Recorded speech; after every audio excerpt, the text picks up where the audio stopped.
Alright. Yeah. Playing a little 2K. I'm a little fucking sick too. But you know, Have a great game, boss. we're gonna keep it pushing. Only take headache medicine. That's it. Let's see what we got. I made a build, but I'm trying to get to rebirth so I can make another build. This build's cool though. Not bad. My 3 isn't that high right now. But that's only because I gotta upgrade it more.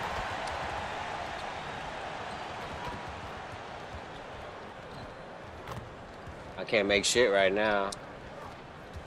There we go. Ah, that's too early? Yeah. Woo! Made this player just a minute ago.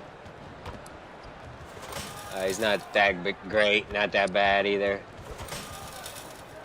Kind of a more of a triple threat than anything.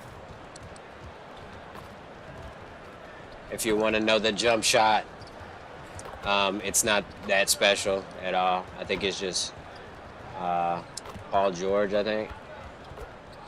I don't know. Yeah, I think it's Paul George.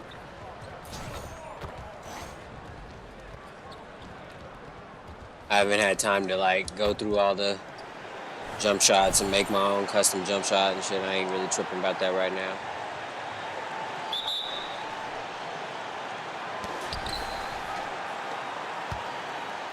Double Zero is my guy, huh? Oh. What's his name? Light skin. Clarkson.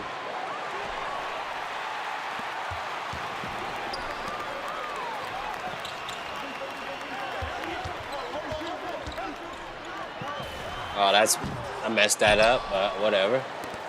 I was trying to double tap it, but it still worked out. Hold on, give me the ball. Oh. Released it too early, but that's what I'm looking for right there.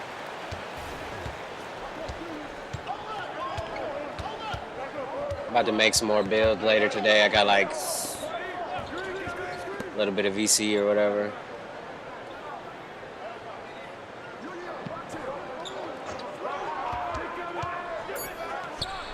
Yeah, that was a good shot. All right, give me the ball, bro.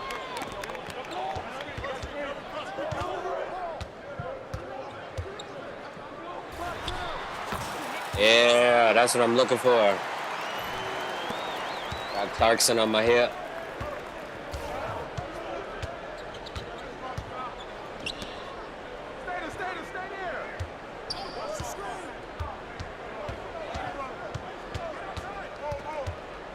What the fuck is he doing? Pass the ball.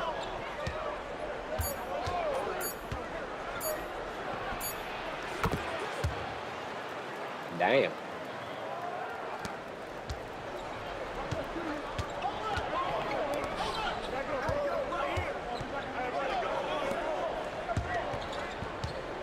Ooh. Push him away.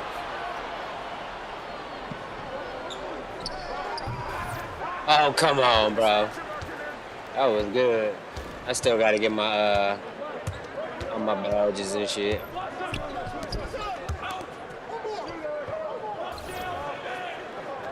I'm gonna make a sharp after this. In the center.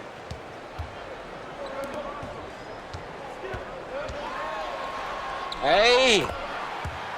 This is just my all-around build.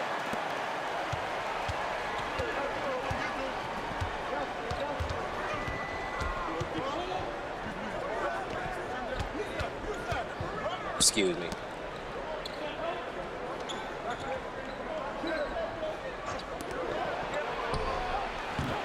Hey, let's go.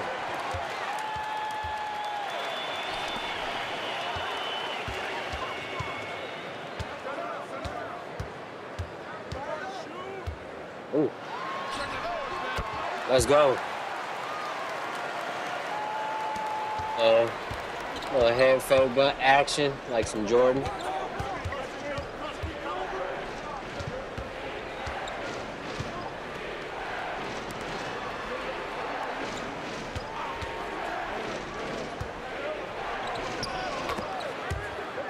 I ain't playing much defense, but whatever. Oh, who this? The bigger guy? Hey! Woo! You looking good.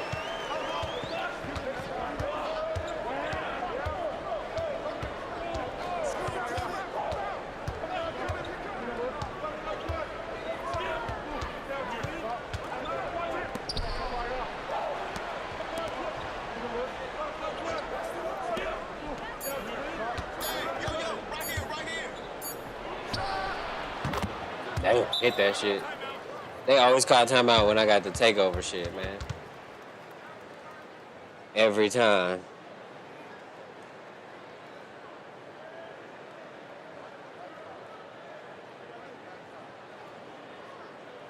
Move my shit over a little bit. How about that? Is that cool? Yeah, halfway, baby. Alright. I'm a little further over to the right now. There we go. That's cool. Let's see what I got.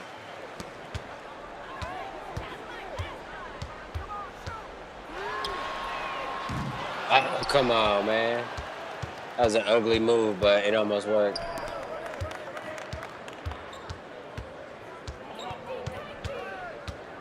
I don't want to reach because they're just going to give me a foul.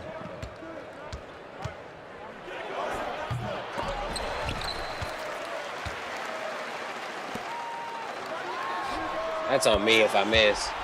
I was about to say I didn't wait a little second.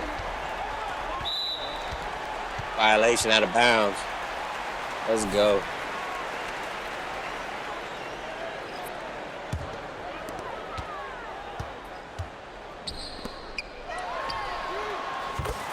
There we go. My three isn't even that high up right now. I think it's like at a 66. But, you know, the badge.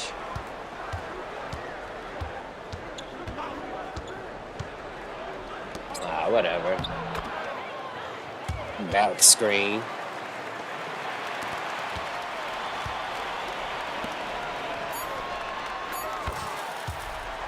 Another one. That's a 66 3 ball right there. 66. I'm gonna make a sharp though after this. We'll see how far we can shoot.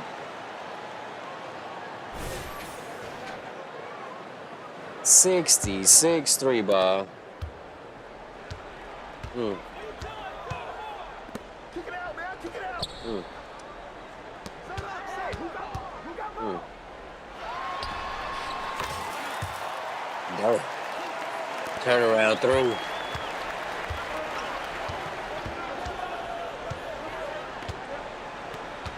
Ah, that's on me. Ooh, good pickup. I should have helped your help, but I don't like playing defense, though.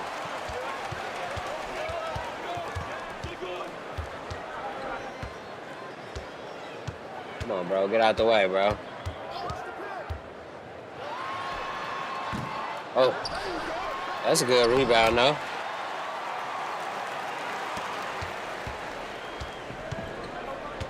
I gotta make that shot, though.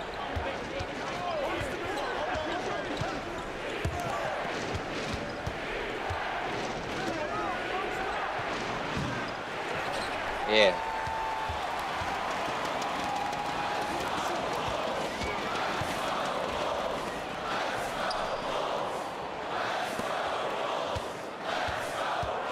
Oh. Top of the key through. Oh, come on. Now they just making me miss flagrant shit, bro. That wasn't even a three. My shit is only a 66 3 right now. I gotta put the rest up. Let me see. No, I can't even show y'all. I'll show it after the game. What my stats are with this player. Maybe. I don't know. Maybe not. Maybe I'll wait till somebody asks. If they even ask. This build might be asked.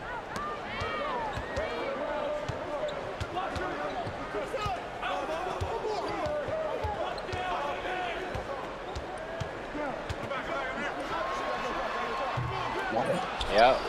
Ass. You just chucking shit up now, though. There we go.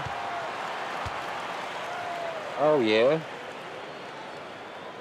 Got a hand on it, though.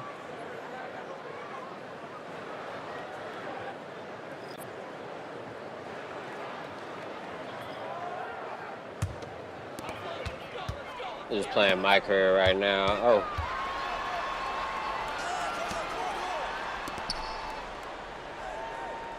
It's the one I need. Is it that one?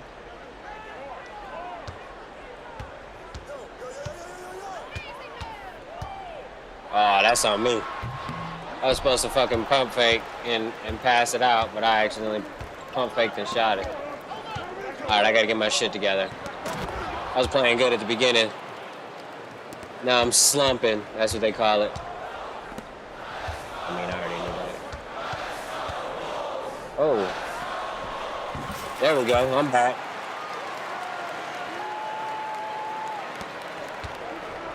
Oh, man, move.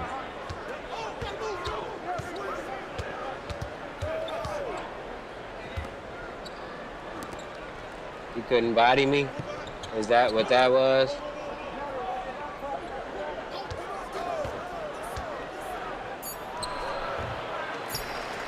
What, how many seconds we got left? I switched it up, couldn't make it though. My dude ain't that great at laying up. Actually, I don't even think I have that up right now. My shit's at like 60. You know what I mean? You know how this VC thing go. My shit's at like 60 right now. Hey, he look aggressive going to the rim. Bro, I got better stats than the other guy. Come on. I don't got none of this shit turned on. I got all that shit turned off. So pardon the silence. But we up. And we beat Utah, so we really I mean not Utah, but Denver Nuggets. First win in the game at a 2K.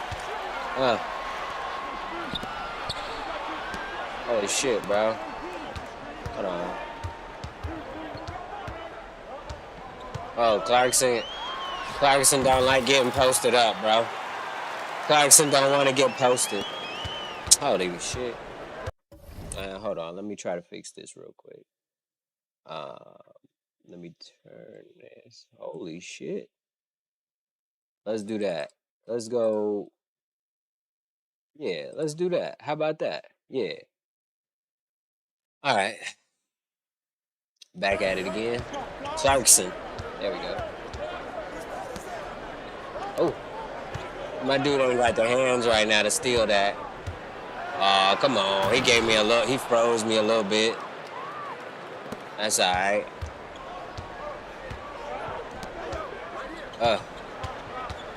Oh, shit. Holy, okay, hold on. Oh. He lost the ball. I'm trying to get used to this stamina shit, too, that they didn't put in the game. Because they didn't added hella stamina every time you, like, do a move, a momentum dribble or shit. I think my stamina is pretty high right now, but...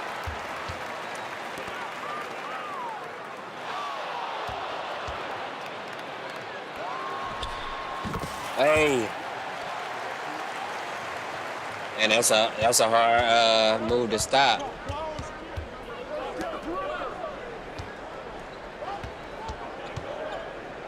And I think I could pass out of it, honestly. Maybe I need, like, what's the name? Bailout pass or something.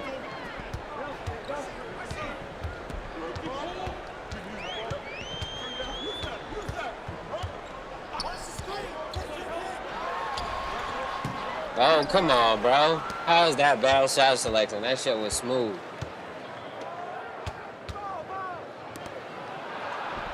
Yeah, I told you I ain't got no blocks up yet. I ain't got my blocks up. Otherwise, I would have been a block. I ain't got my snacks up.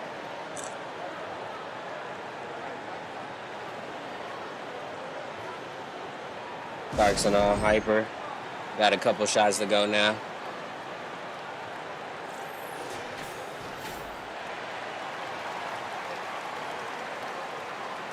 Damn, man.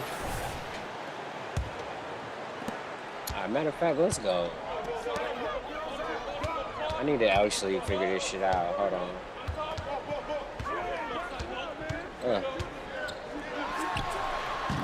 Oh, come on, man.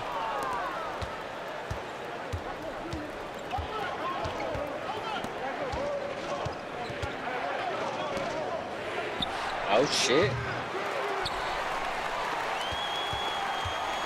Man, the Bulls don't pass the ball cooking out. Holy shit. Oh.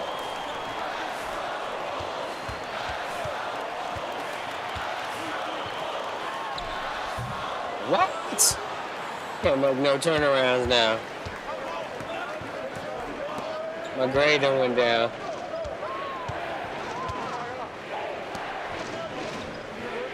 Clarkson trying to cook up now. Pass.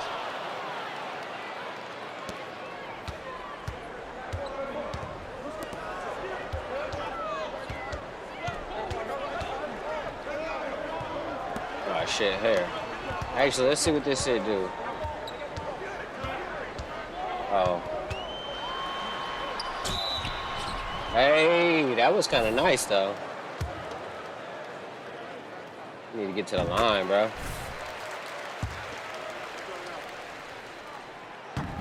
Wow. Can't make an easy free throw.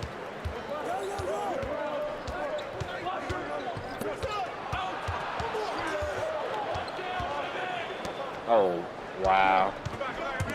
Can't get steals yet. Come on, man.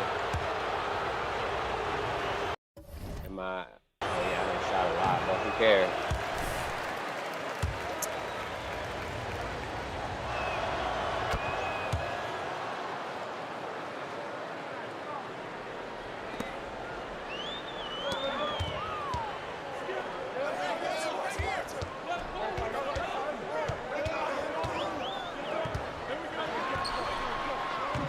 What? All right, I guess I gotta shoot mid-range again because I can't shoot threes no more. My dude ain't making them. 66 ain't good enough.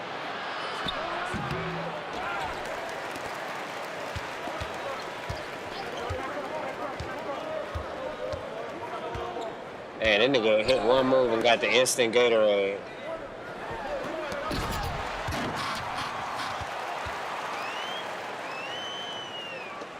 Backdoor cut, though. Okay, at least Clarkson got some Gatorade, too. They trying to win, huh? Oh, yeah, they're still a 1-point game.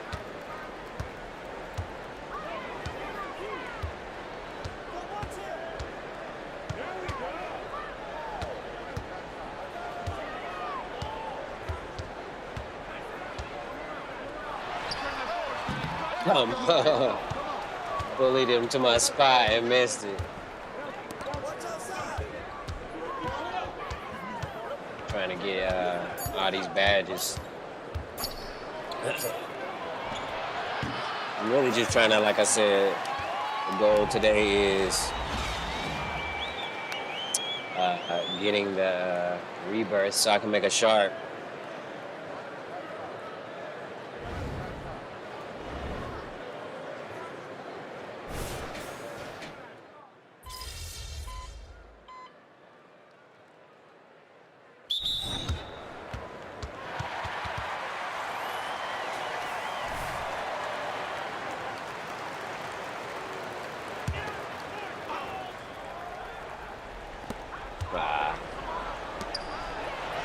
Can I make the three? Nope. Got him. I don't know what he thought he was doing.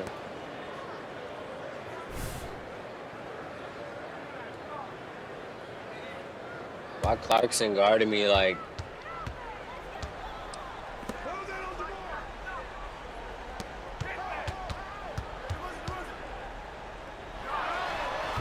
There, a little closer. Excuse me. Gotta do it. 30 points. Up 2. Damn, tied up. And 1. Let's go. Damn. My free throw ain't up either. Damn. I should have made 1 though.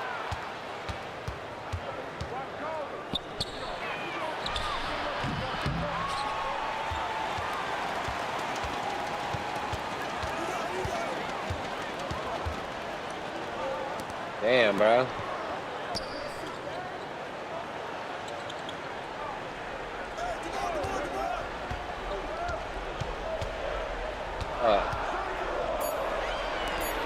Make him shoot it.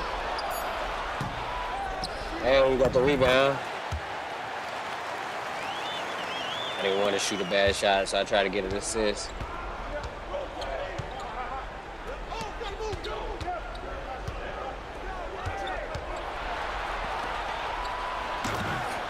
Damn.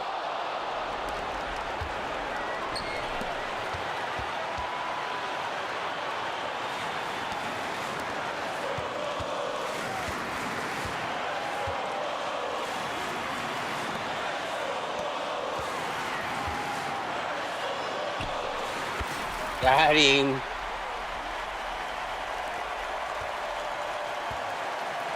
$32 points. About 2. Gotta play solid defense. Hey, make a miss.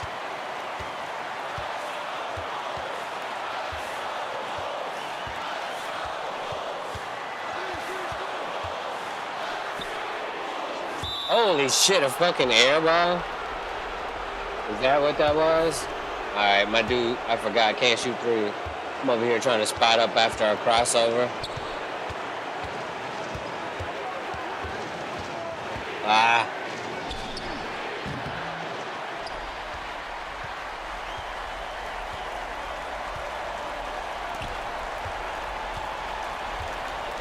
Man, that's crazy. I gotta get used to the dribbling, definitely. Hey. Ain't got me one, though.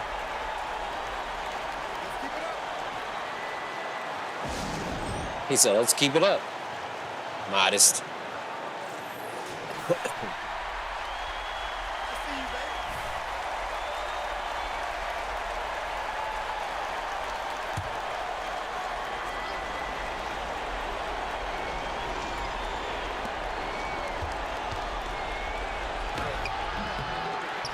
Hey, let's go. He down.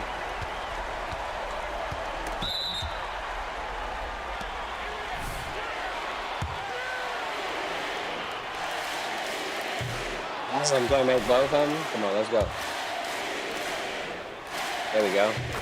That's good.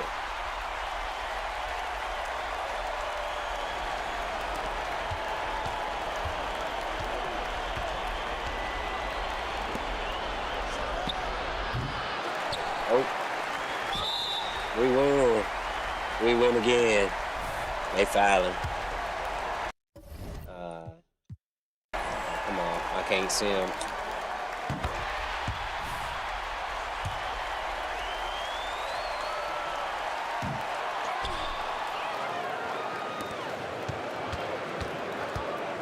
No purple bunching.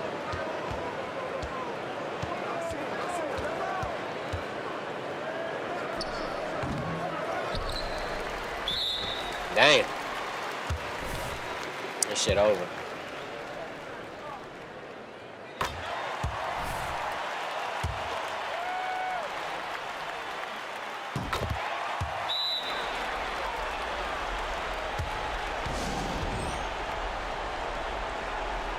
$2K24. It's pretty, I don't know. It's whatever. I haven't played it long enough to tell you how good it is.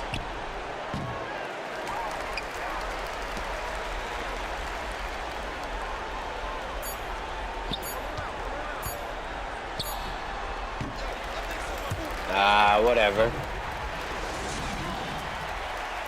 Got the win. That's all that matters. Oh yeah, I took all this sound off and shit, bro. I don't want none of that shit. I'm just trying to get to level 90 overall so I can make another build real quick.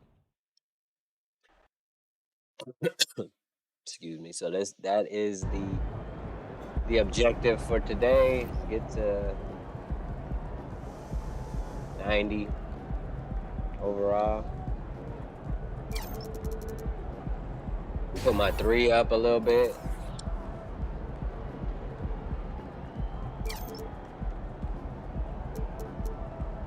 And my free throw, yeah, because I can't stand missing free throws. Did I put anything else up? Alright, I'm at 87, I guess. Alright, let's try to get to 90.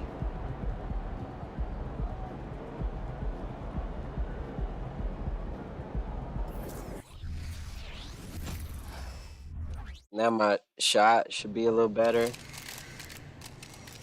And my free throw slightly. What's good, MP? Time to do what you do. Chicago Bulls at the bottom of the you know, leaderboards or whatever.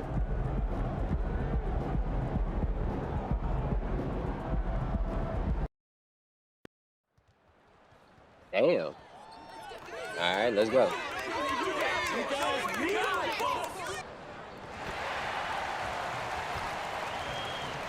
Come on.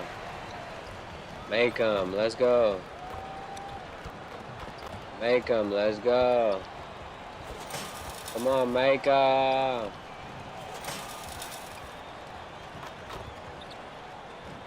Oh, shit. You suck, bro. The fuck? Paul George, let's go. What's up?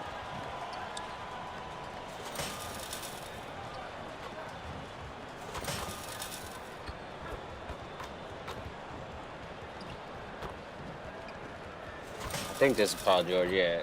This is Paul George jump shot. Not gonna say it's the best, but I needed something easy to use during this little bit of my career grind that I'm doing.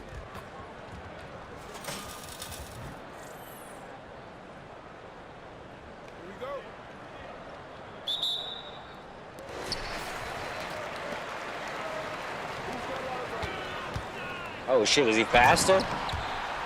Or is Devin Booker just slow? What happened? I didn't make him faster.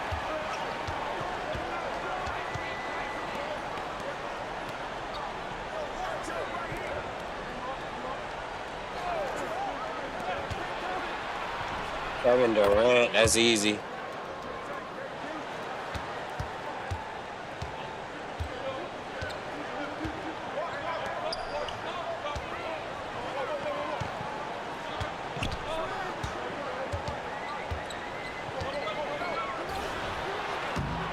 Okay, that's too far away. All right. Trying to start off with the craziness. Just need a basic shot or something.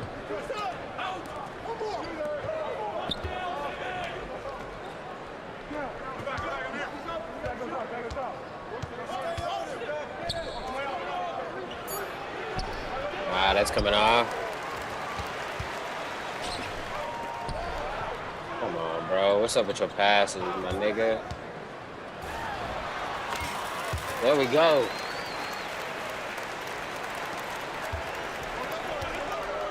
Make it look easy. Let's go.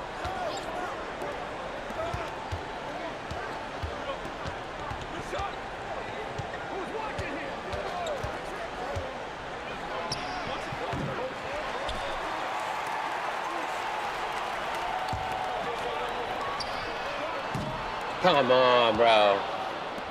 I put the 3 up and still can't make it. Crash. KD will not be stopped. We just got to try to stop Devin Booker.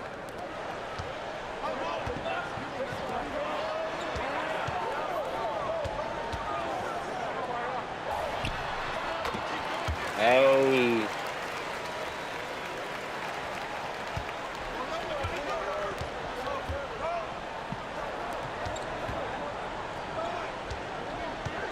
Idiot Magic, is that what they call it? Oh, hell no, I ain't fouling him.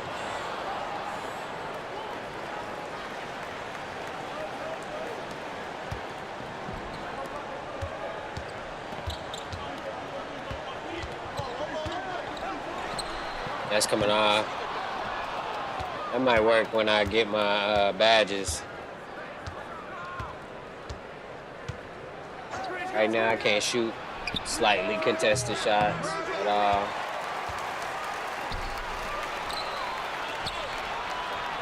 Hey, let's get that. I'm just trying to get my takeover right now.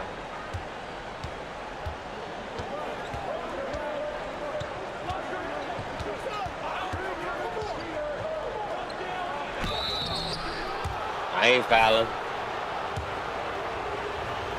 Fuck that.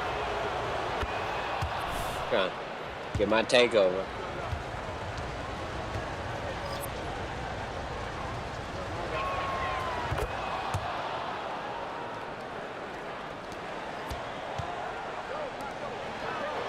Come on, bro. That's tough. Alright, whatever. The next one's going in.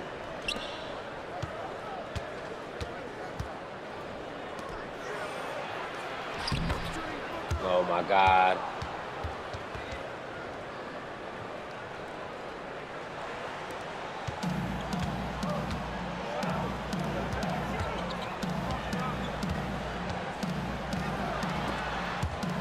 And I lost it. Holy shit.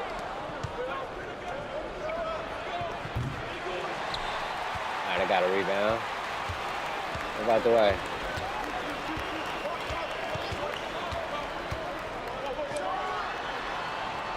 Fader. Can I make it? Oh. I got a 76. I ain't gonna get it this quarter though. Oh, especially not after that.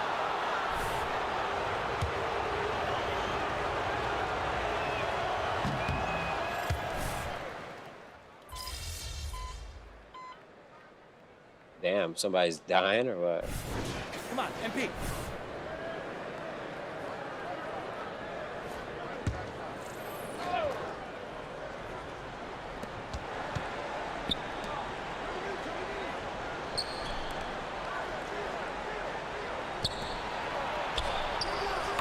No, of course he's gonna make that. All right, I got 3 minutes to get my shit back right.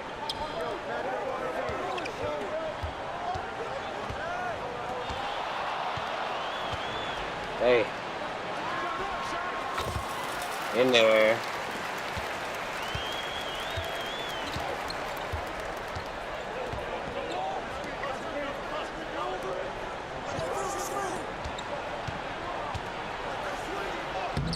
Let's go. Pass it up. Oh. We gotta pass that shit up quicker, man.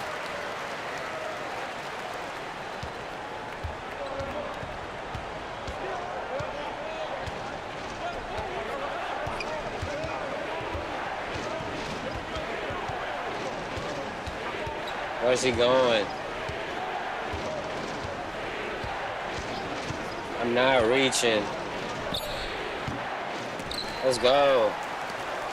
That's what I mean by passing it up quicker. Let's go.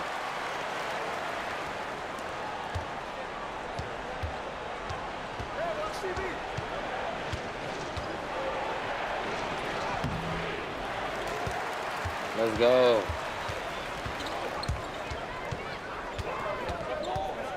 Hey, let that go in.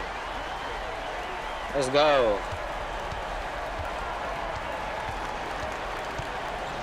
Come on, man. Let me get some of that. Oh, he went to the back door slip. I'm trying to get up out of here, so shoot it if you're going to shoot it.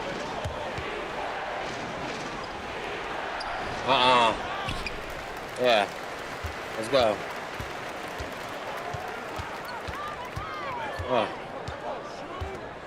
Oh no, he didn't. Oh no, he didn't cook him up.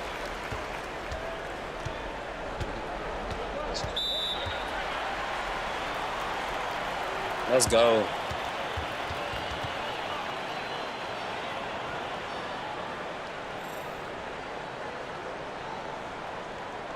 Let's get it.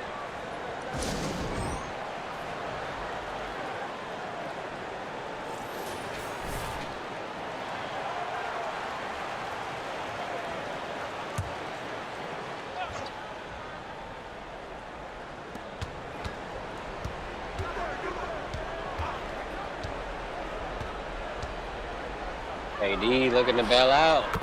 No, he don't need to. Shoots over the top. Let's go.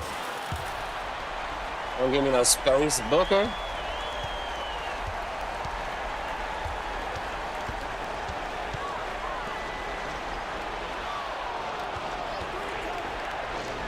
KD from the top, keeping him in the game.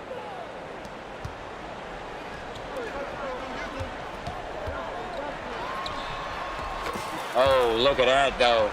Stepped off in the corner. Holy.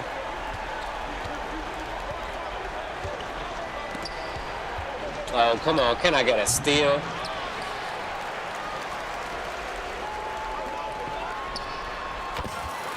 Early caught the ball. Already greening up. We done took off on him a little bit.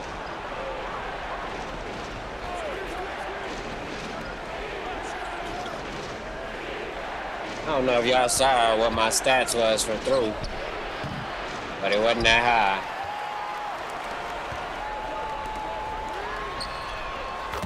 Hey, let's go. You don't need that much to shoot three. I'm just capping. I don't know what you need.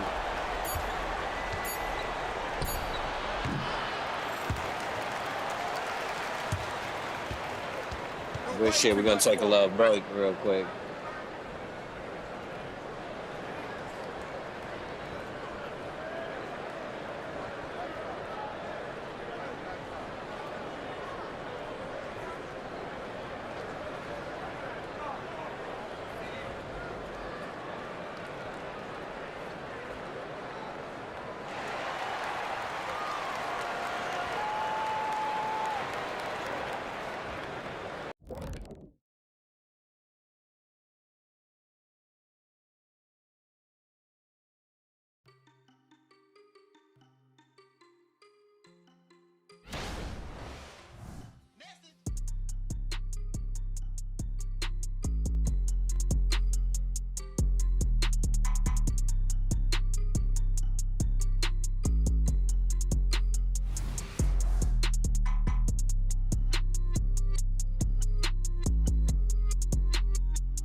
Yeah, all right.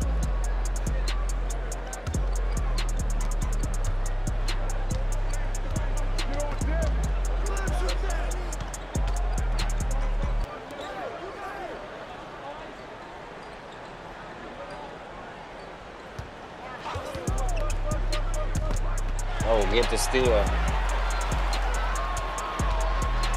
Hey, too easy.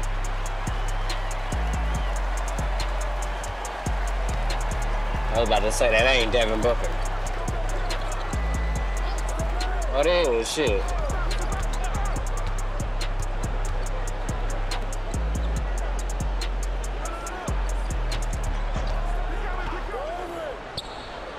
Oh, good defense.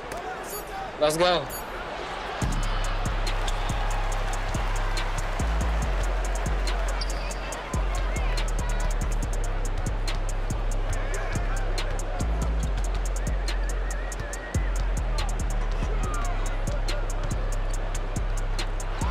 That's all.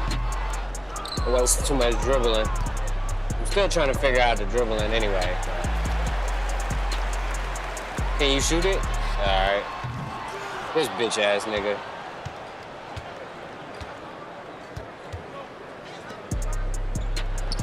I'm there. Let's go. Run it out. Run it out.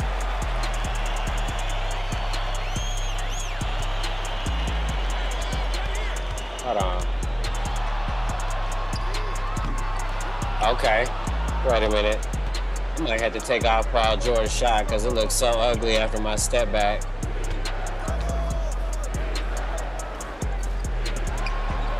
That's good. Alright. Let's get back to the fundamentals real quick. Hold on.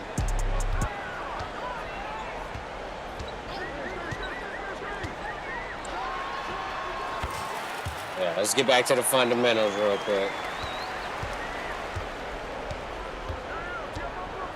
Oh shit, that's on me. Alright. Holy fuck, who is that? Bill? Oh yeah, I forgot he on the team now. Uh-oh, good job, center.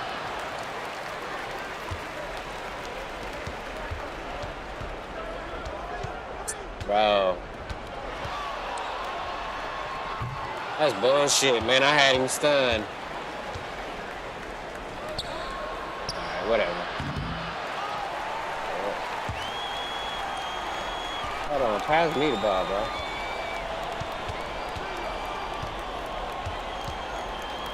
Hold on. Hold on. Can I do this without getting all tired?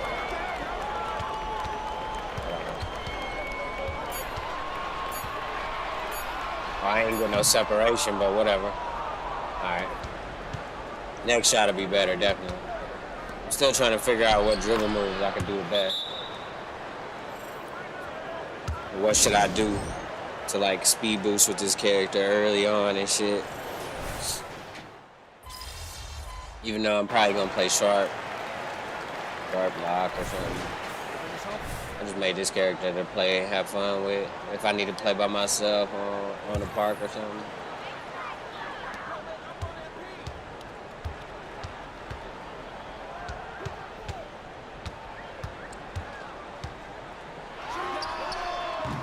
Okay, so I gotta do.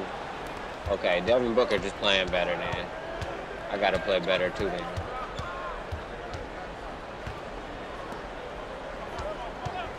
He was letting me cook him at the beginning.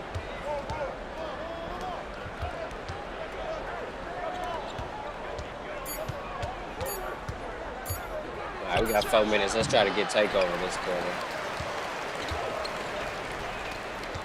Oh shit.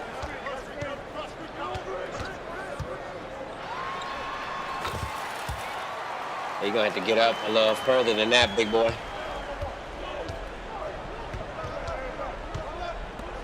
Good pass.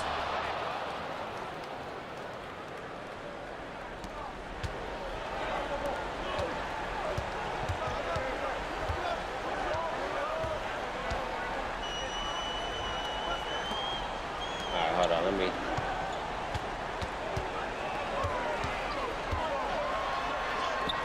Hey, that's coming off.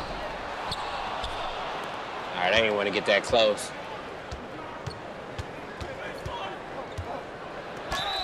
About to say I ain't fouling.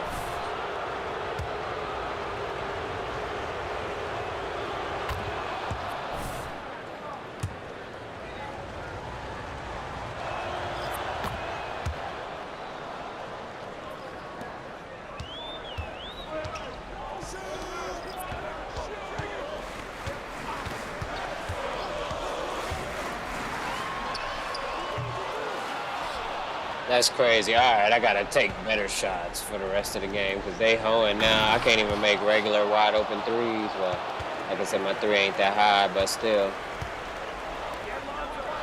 I know I was fading, but hold on, like right here. There we go. Let's calm the game down. Let's go back to that.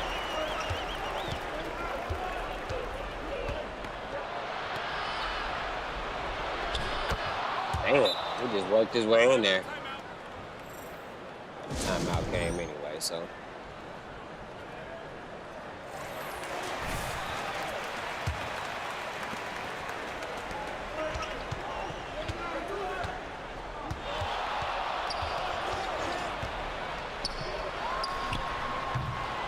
That's crazy right there. I know they don't want me to stop just to shoot that, but damn. Devin Booker going crazy now.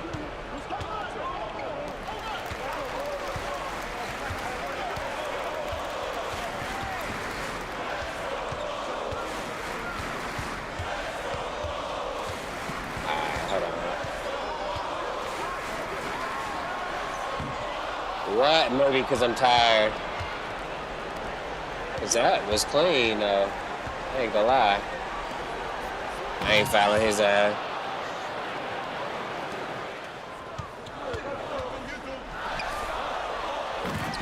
The nigga like, fuck it.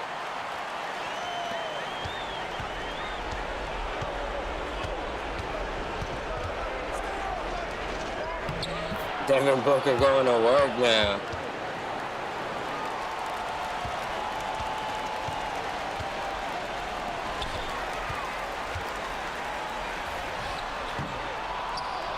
They won't let me make nothing now. The momentum is gone.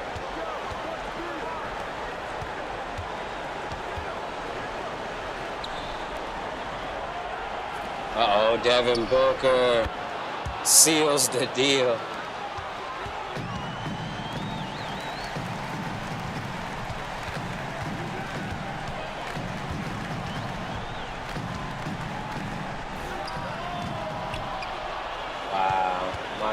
Is playing like ass now.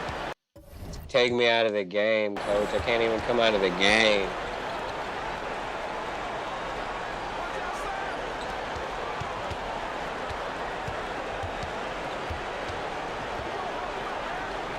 Uh-oh, he got himself trapped.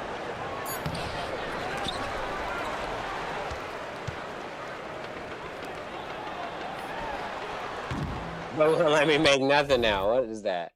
3 for, okay. Less threes next game. Oh, look. I can't steal from nobody either. Just let him go.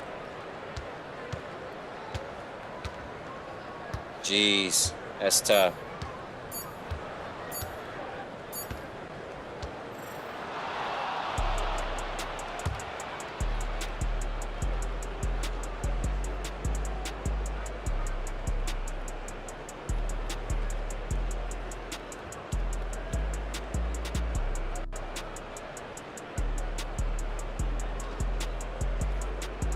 Oh, by the way, I don't even care about these my career games. I'm just fucking shooting and trying to learn how to dribble a little bit.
Probably should get some boosts and see how that is with this guy, but I ain't tripping. Game time, MP. Let's get it.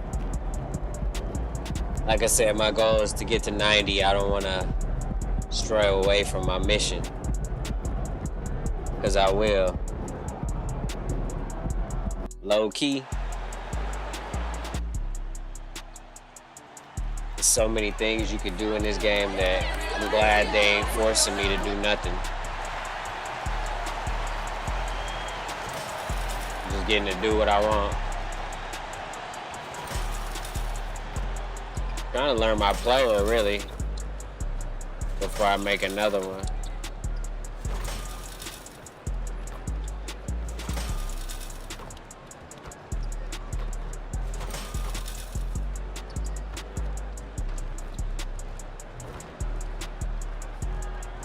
See, that's off. There we go. Oh, that's off too, huh?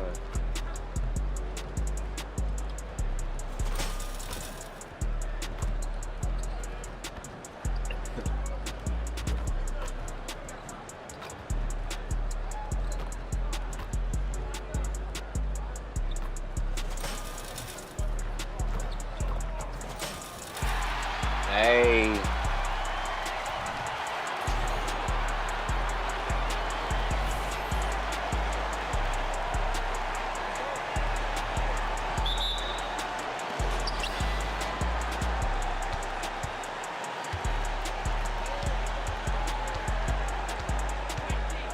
Alright. Let's see what they got.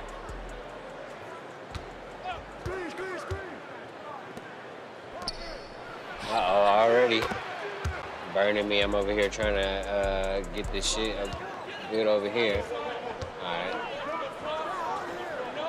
Oh, he little, bro. Actually, nah. He little.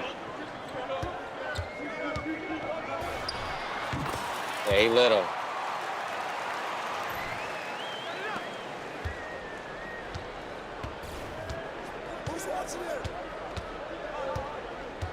Oh, I'm putting my hands on him though now. Alright.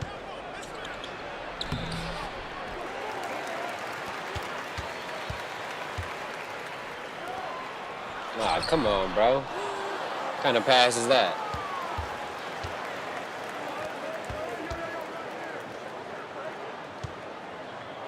What the fuck? It's... Oh my god, bro. They be letting them get away with whatever. I'm about to say, well, that's a foul, man.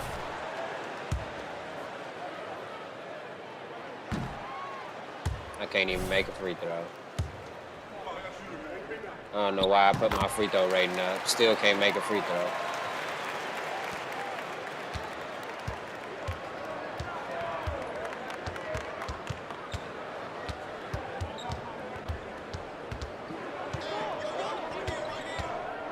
Man, this motherfucker better do something with the ball.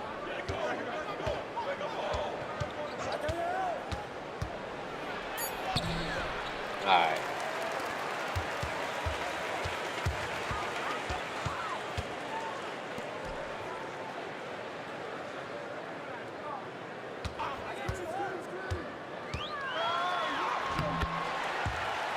Layup. If I'd have tried to dunk, he'd have fouled my shit. And they probably wouldn't have called it.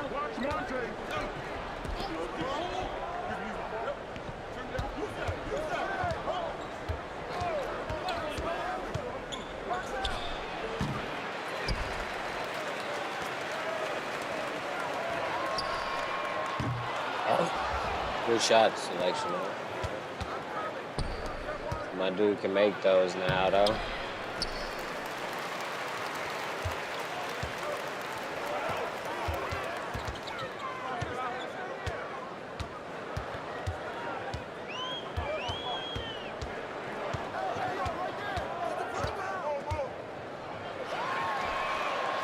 Hey, Green, baby. In the corner.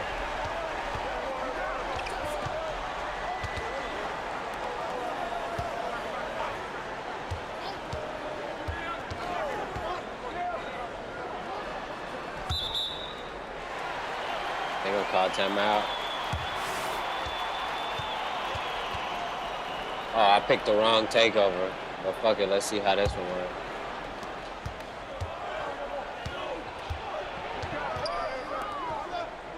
Shit. Hold on. How you use this one? Oh. Man, this one ass. It ain't as good as shooting.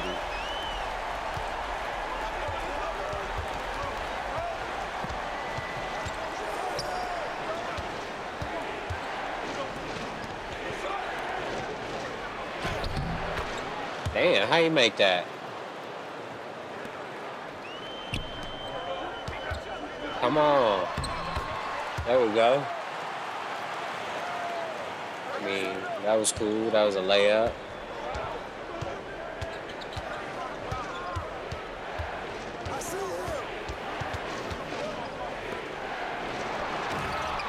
Damn. Who the heck is that? Why he dunking so hard?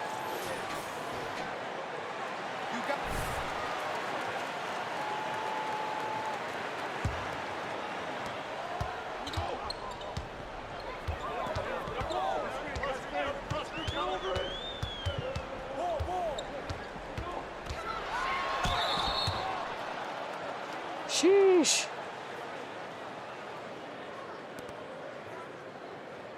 Shot forced. Yeah. Making free throws. Damn, at least one of them. Double team whoever got the ball. Alright, maybe not that guy. Hey. Oh, so my driving layup is so bad that I can't even make a layup while in takeover.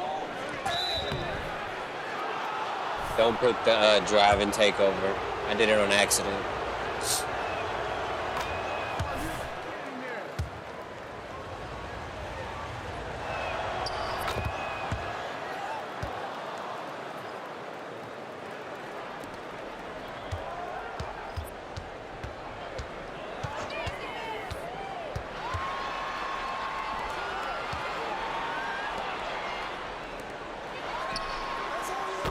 There we go. Nice little three.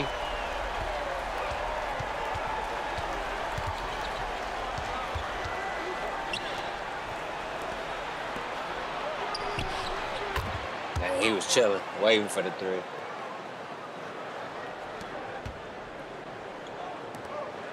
Oh, what are you doing? Oh, it's too late.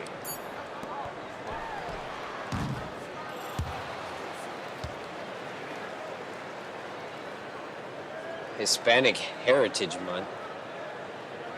What's that?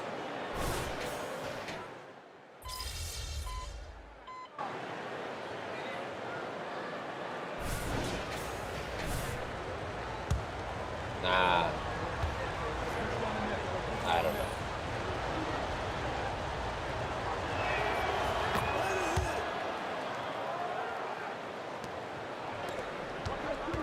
Alright, let's see. Alright, hold on, bro. Chill.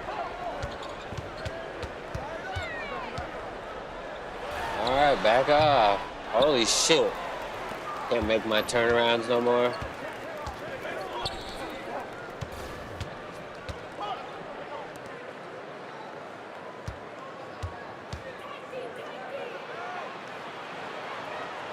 That guy don't want to shoot it, do he?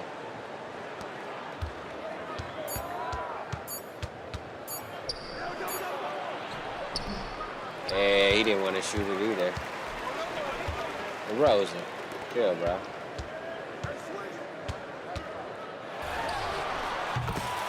Let's go.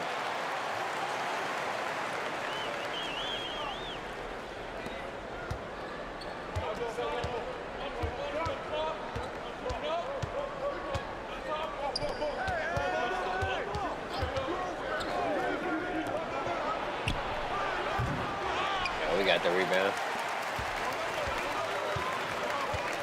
Hey. That's an easy shot.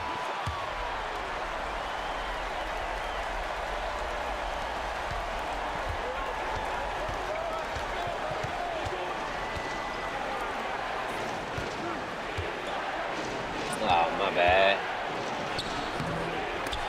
Oh, they ain't good nothing. That's a bit. Hold on, let's take it slow. Hey. Can I milk that? He looked like he contested it, though. Green, don't matter.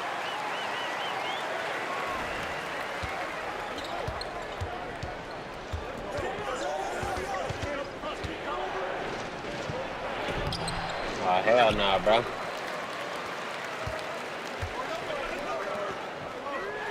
Come on. What is that? It's crazy.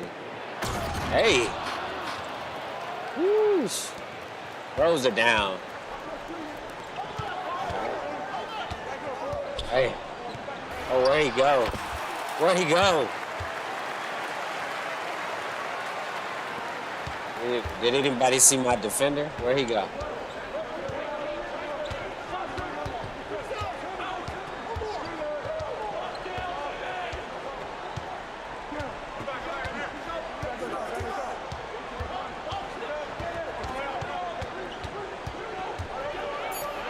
Oh, he got open. We did too. But we can't fucking make the shot. Crazy. We're way too much for him.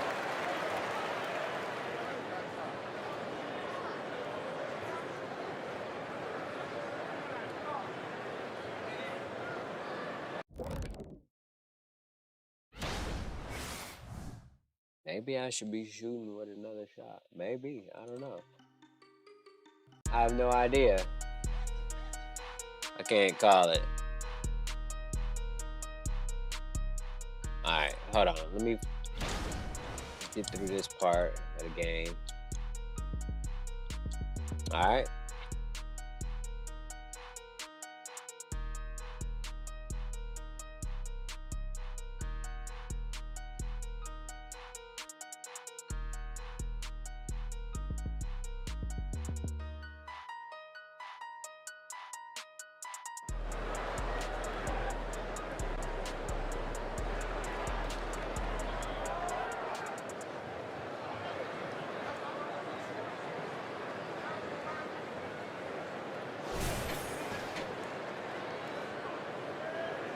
Alright, let's go. Alright, I still got the little guy guarding me, huh? Oh. Alright, that wasn't the right move I was trying to do, but whatever.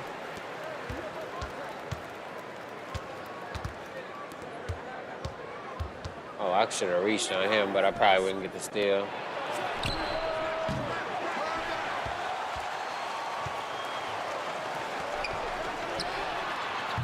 There we go. With the ref in the way.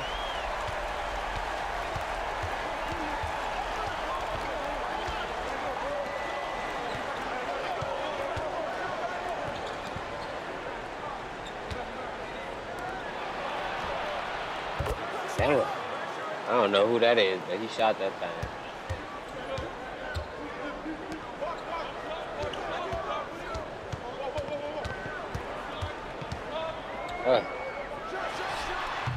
That's too easy.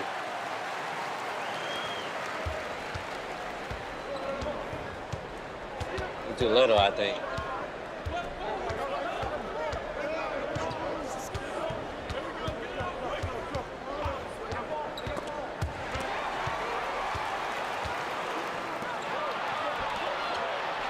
Hey, I should have went in there and got the lob, but I know he trying to foul me. Come on, make one. There we go.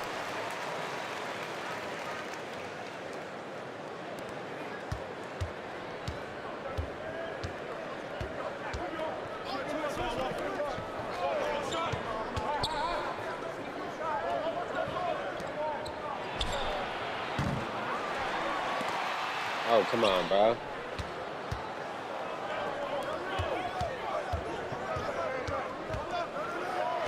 That's not good enough.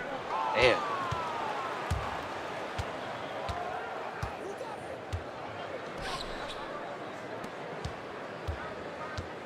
Almost.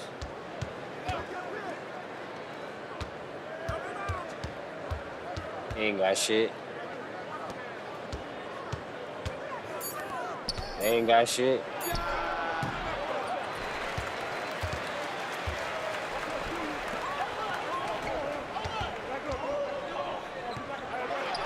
Let me hit that. Let's go.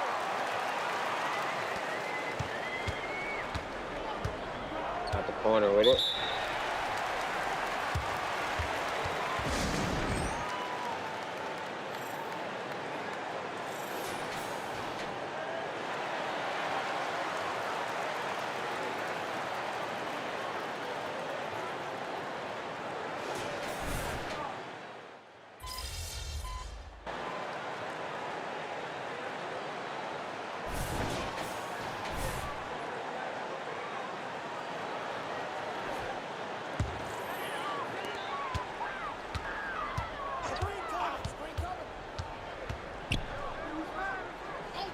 Alright, fuck that. Trying to get me off my game. I ain't gotta play like that. Oh. Ooh. Big body rebound.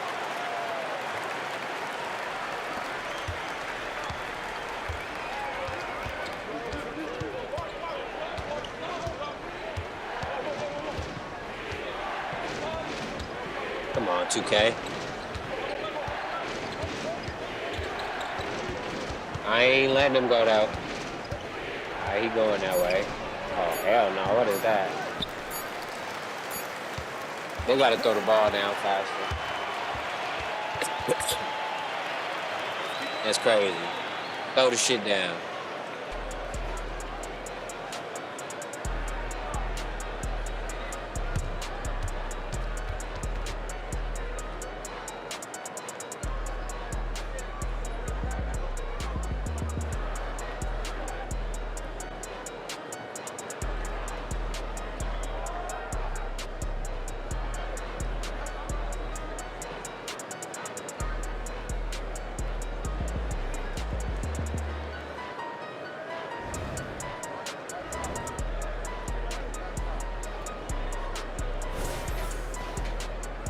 Alright.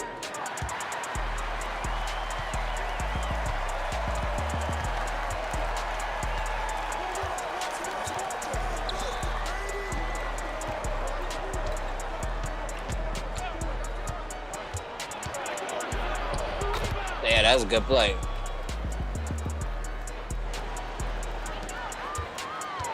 Oh, can we get in there finally? Oh. Oh, okay. I'm losing my grade, fucking around doing this. All right, whatever.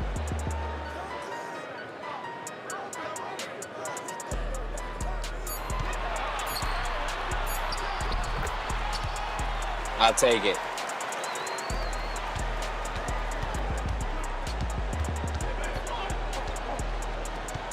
No reaching.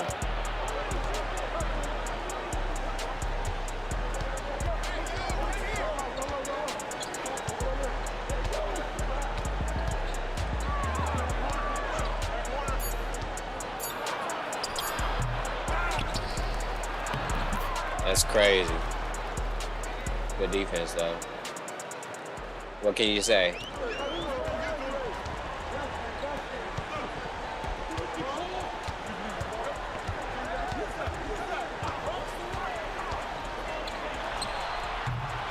All right. I ain't getting enough space away, man.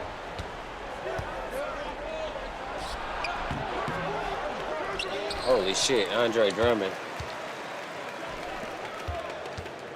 Hey, there we go.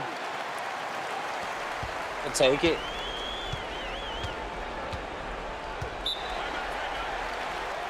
$32 points.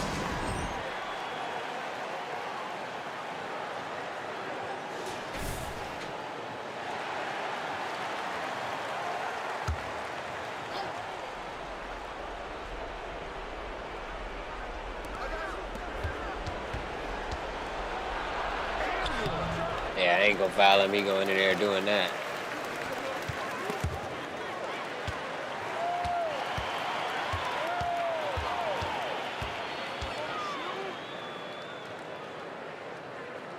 Oh yeah, hit me with this. I forgot.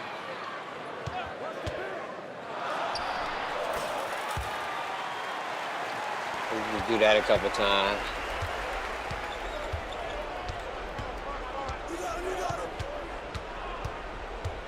Why is he guarding, man?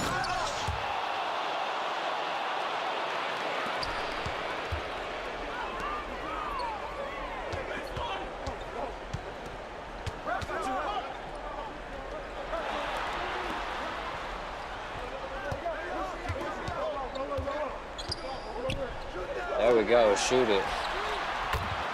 Wide open.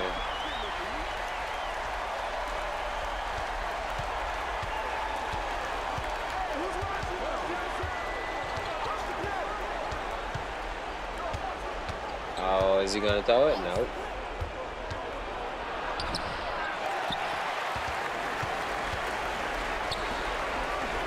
Well, why are they chasing me, bro? All right. We'll take it.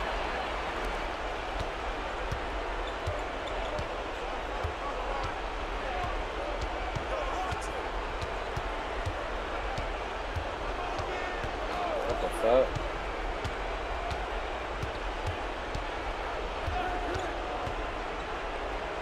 Holy shit.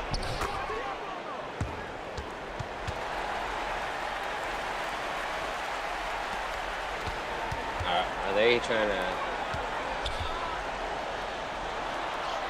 Oh, come on. Can't get a foul.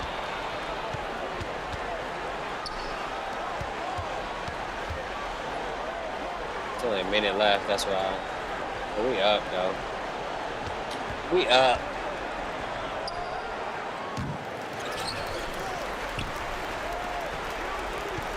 Oh, shit.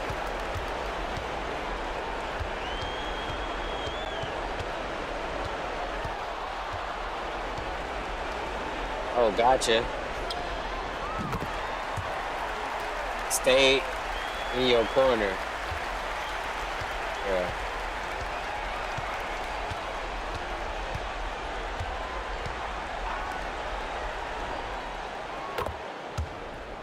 Damn.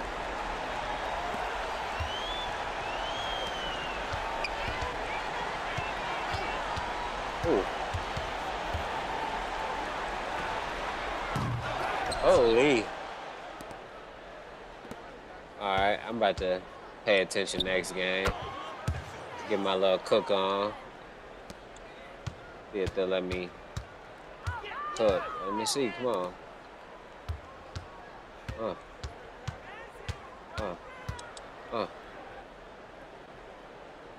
Oh, can I hit a turnaround out of that?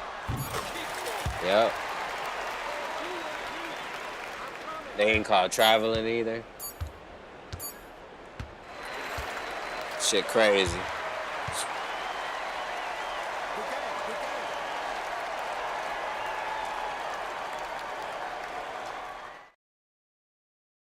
This dude ain't too bad.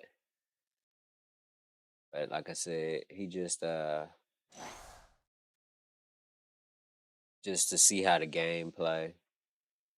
It's better to make a fun build to grind to 90 and then make your real build at Rebirth. At least in my opinion.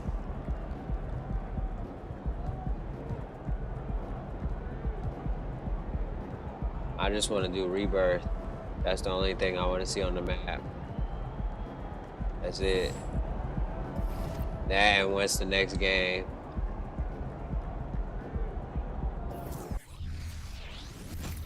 On that note, I'll be right back.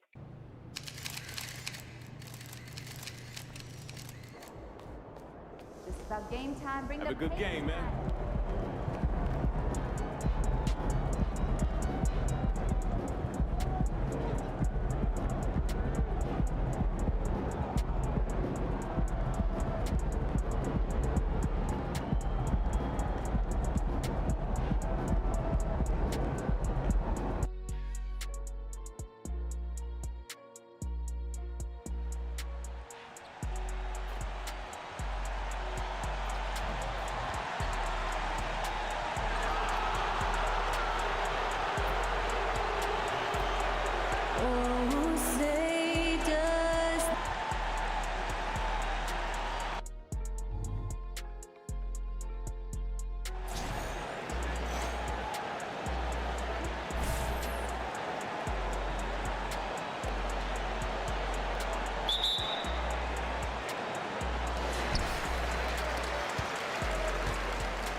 Alright.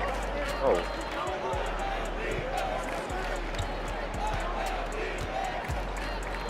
Hey. That's crazy. Try to kill me. They fouled me like that already. I guess that's why they call them the Bucks.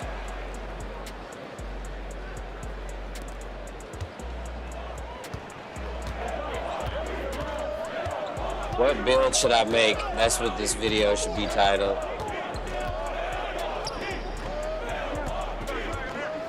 What build should I make? Ooh. Giannis. Okay. They cooking.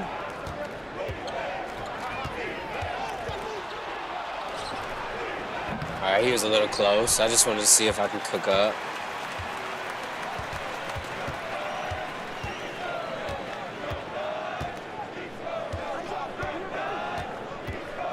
Giannis went the whole side to himself.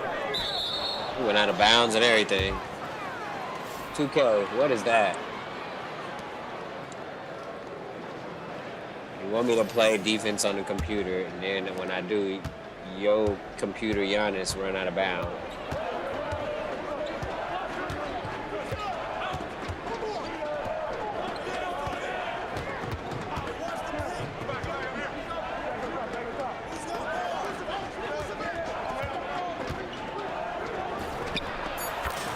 Easy, let's go. That's how we're gonna start.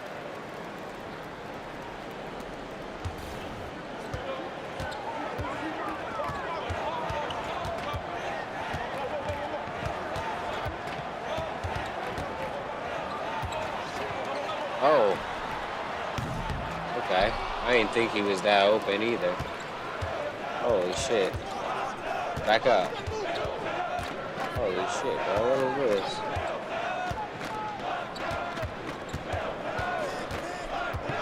Oh. Let's go. DeRozan. I'm trying to win though this game because it's the Bucks. Otherwise I would have shot whatever. But I already shot a couple bad shots this quarter, so I'm just trying to play in the flow of the game a little bit. A little bit. Ooh.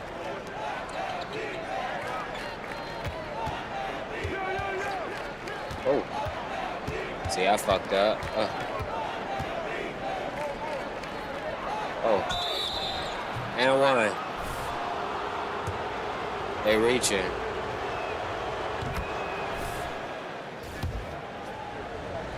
Really out here looking like Kobe, but I'm missing free throws, so not really.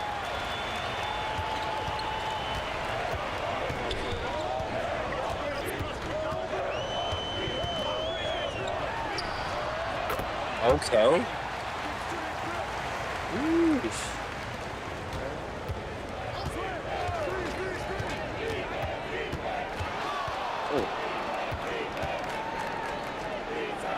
Is that how we make? Is he making that though? Okay. What I'm saying. Oh. Is he making that though? Yeah. Oh, bro. Holy shit.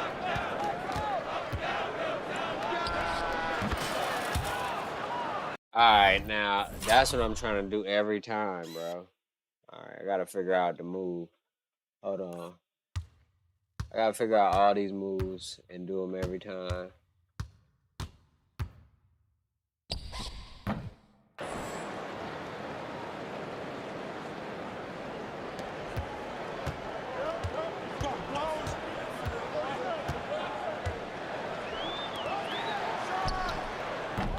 Oh. Okay. Fuck up then, sir. Oh. Oh, got him. Come on, bro. That's too easy.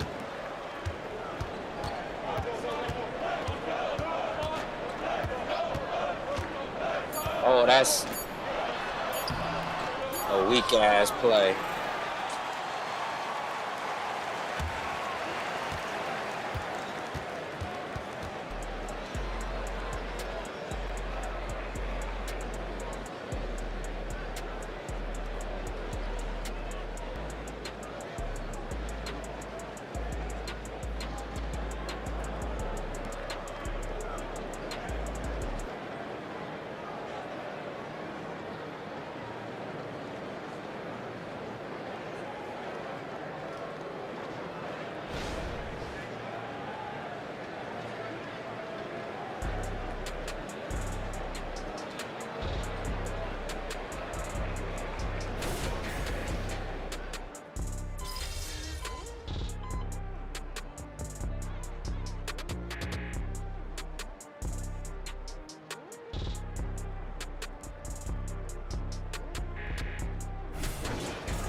Operation Learn How to Dribble.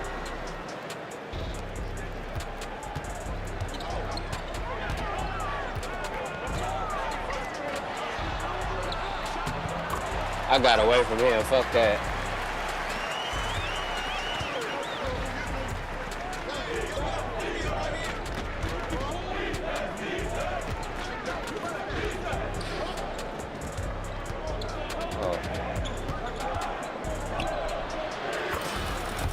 There we go.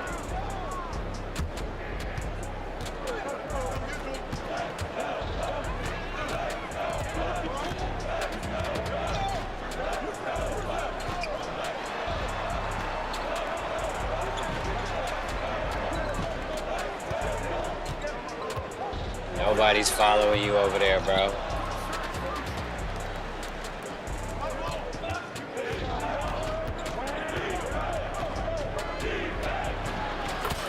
Hey! That look good right there.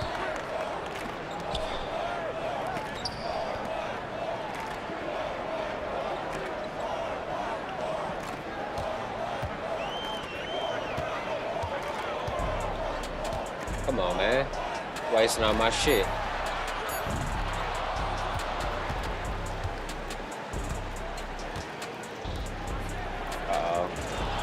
Come on, Giannis, don't hit me. Holy shit, Giannis don't want to let me cook. Hey, it don't matter. I'm still gonna cook, Giannis. Better stop it.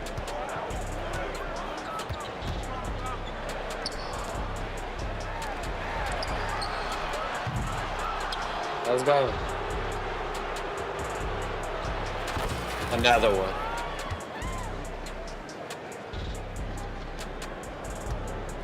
All right.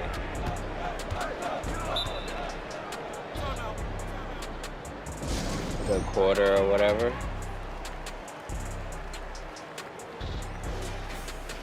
I'm about to listen to philosophy and everything too, but I want to get my other rebirths.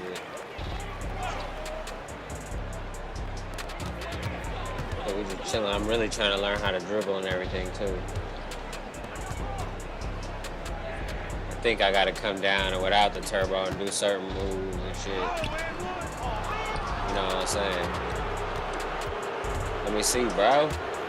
Like, see, that's the shit I'm talking about, bro. Like, he could've, what's the man? Look, I know he was gonna score, but goddamn. Now look. Get a fucking terrible shot.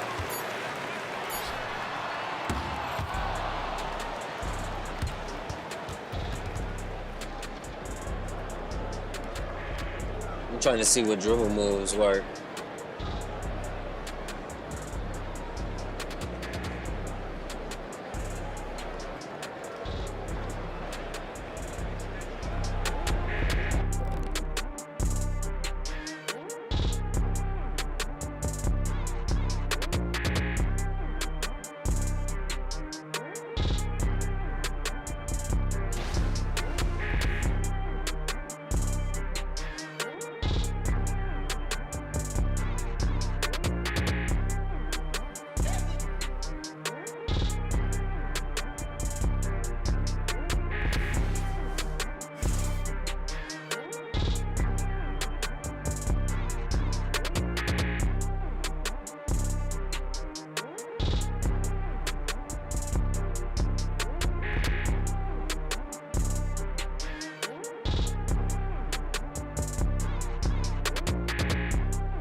Alright. Let's try to get this win real quick. Hold on. Is that how you do it? How you do it from this side? Nothing? Oh, like that.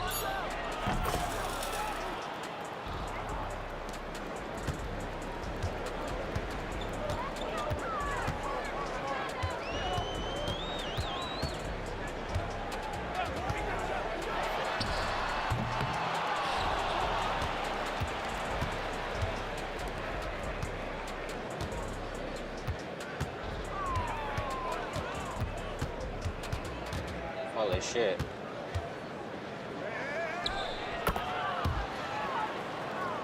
He can't stop me. Blinders? Deadeye? Silver?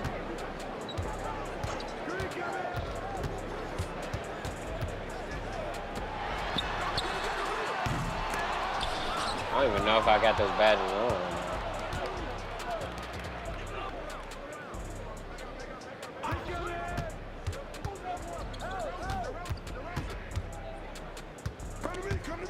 Holy shit, that's on me. I always wonder why people do that. I see why now. Holy shit. Kinda. Well, why is Giannis guarding me all the time, bro? Hold up. Can I get away from him? No. Nobody can get away from Giannis.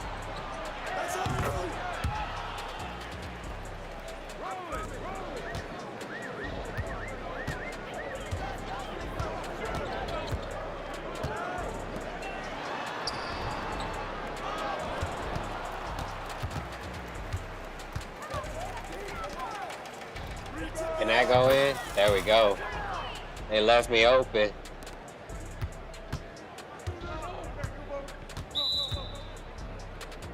Come on, man. Stop calling timeouts, bro. You're not getting back in this game.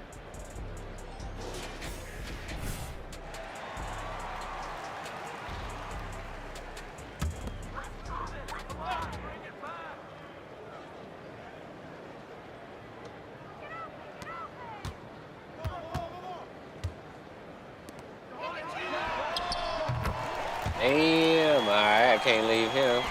Whoever that little nigga was. Ooh. Oh, got you. What?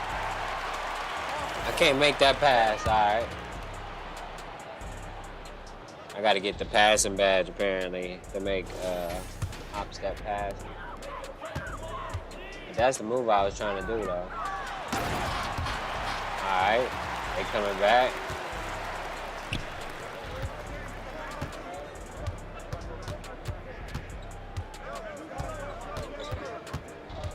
Holy shit, bro. What's going on? That's too late.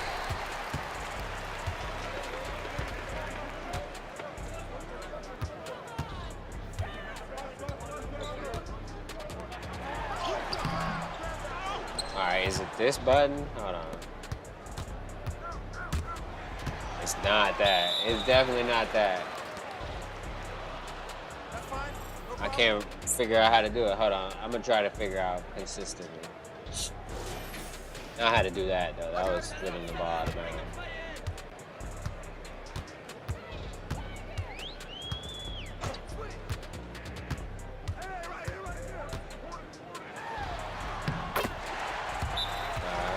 Whatever. Giannis gets twos.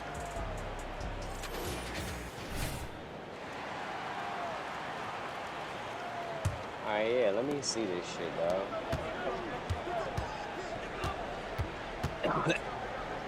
There we go, okay. It is that thing.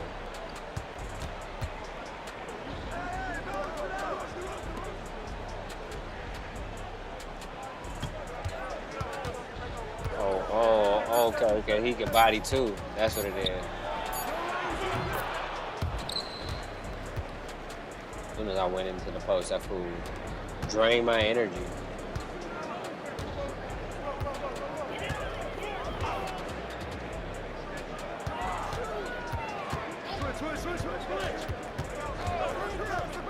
fast feet.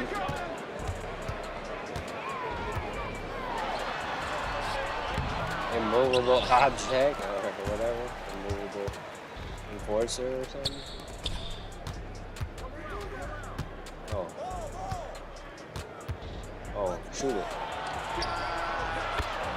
There we go. Start passing a little bit.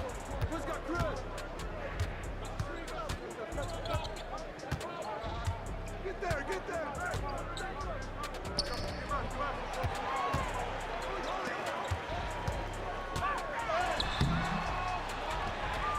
That hurried up the play a little bit. Hey. Hey. Got him. Buzzer beater. Real quick.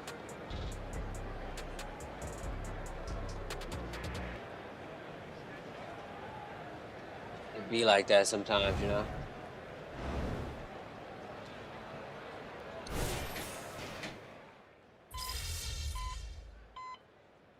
Why does it sound like that?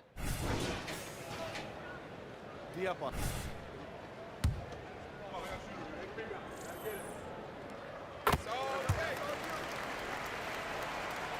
Alright, let's see. I'm down here.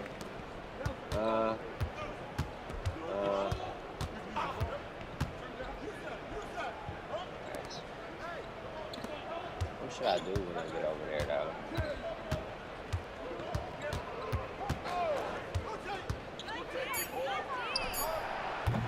Giannis was there, though. I ain't gonna lie.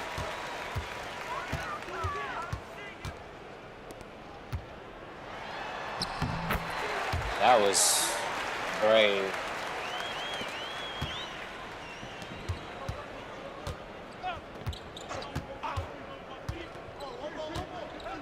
Ooh. Come on. Let's go. What? Alright, so I gotta press X. Oh, drumming.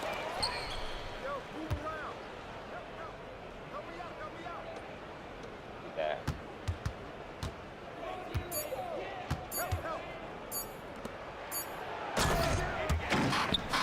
I had to make that happen.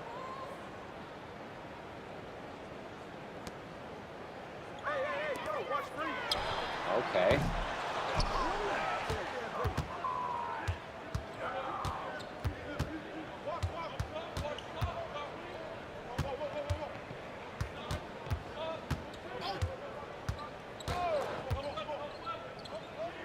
Oh, can I make that? No. I shot an air ball. Don't let him shoot that. Damn. We winning though by a lot, so.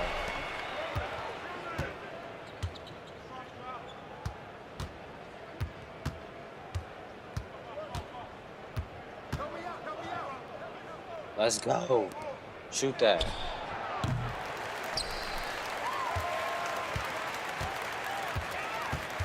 The Bucks is doubling me in the post.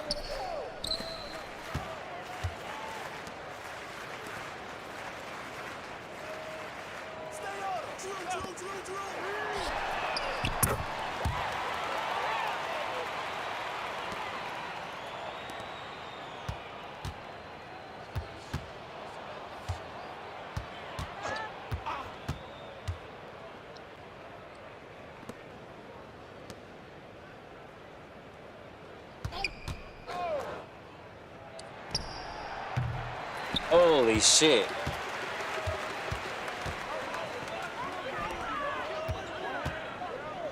He can shoot that all day.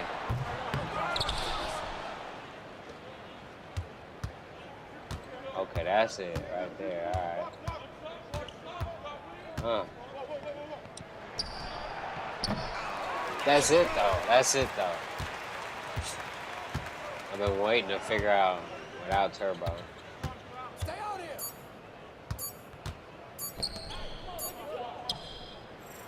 So that's gotta be the end of that anyway.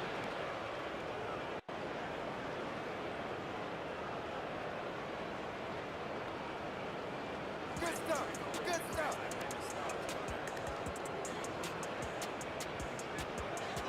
Come on, man. Let's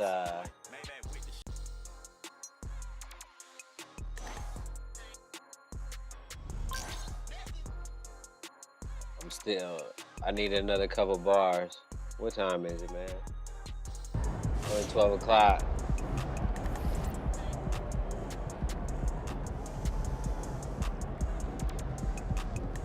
I need some bars, bro.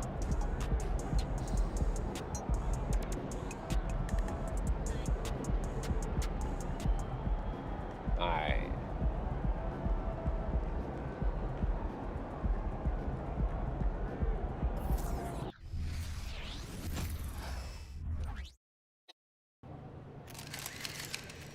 Alright, let's hear what this old man gotta say. This morning, we want to estimate, as far as we can, the rise of psychological thought through the great periods that preceded our modern way of life. Actually, our knowledge of the religious and philosophical literature of the world may be said to cover a period of approximately 5,000 years. That's it? This does not exhaust the background or historical perspective. But for 5,000 years, we have a fairly well organized descent of written tradition. Prior to that time, origins are obscure. Writing gradually disappears into pictoglyphic symbols, and the way of life of man before this era of the written word is dim to us. We have every reason to assume that a powerful cultural tradition existed before the invention of writing. But about this, we do not have very many historical landmarks about which we can speak with authority. But from the beginning of literature, from the beginning of the written word, and the hieroglyphical writing, which made possible that man could express his integrated thoughts, we find the descent of the quest for knowledge concerning the interior life of the individual. Ancient man perhaps took more for granted than we do, was less critical, and more completely dominated by observational knowledge. But he was still aware of the tremendous importance of his own internal incentive and initiative power. He was already seeking to understand how he came to be alive. He sought for the mystery of this aliveness in himself and the power by means of which he could be a rational, thinking, self-moving being. In the beginning, naturally, his instincts were essentially religious in this field of research. The many mysteries which he could not solve, he assigned to divine powers.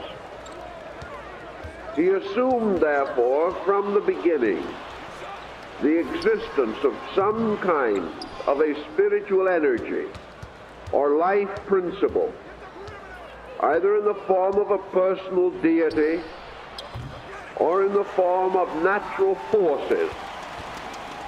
He also assumed that he shared in these energies and forces and lived because of them, and that in some way they moved from within himself, vitalizing and energizing his conduct. Alright. In the beginning, of course, the search for the vital nature of this internal led him into a variety of systems of thinking. And we have the panorama of the world's oldest concept, rising in the valley of the Euphrates, in Egypt, among the ancient Aryan Hindus, and in China. In these regions, we find at a comparatively ancient time that research and thought were devoted to analyzing the internal constitution of the individual and attempting to classify the various fields of endeavor, the various conditioned reflexes which man exhibited. All this took place long before there were any names or terms for these explorations. And I think we may say that they belong to an era, or a time, or a level, and that this entire level was essentially psychological. For man searching for himself used most of the methodologies that we use today, but he had no clear terms to distinguish them. We know, for example, that in the Egyptian rituals, the mortuary rituals, the soul of man, the psychic principle, emerges as an entity, emerges as a being living within man, a soul in a body. In Egypt, and now Babylonia, and China, and India, the search for the immortality of the psychic principle was already well underway. And certainly 5,000 years ago, man was convinced that he was a living being living in a body, that he had an existence apart from this body. And most important in our psychological research, he was convinced that the being in the body was more important than the body. That the service of this being was a supremely significant service, and that the instruction and development of this being within the body, these conditionings were essential to the health of both the being and the body.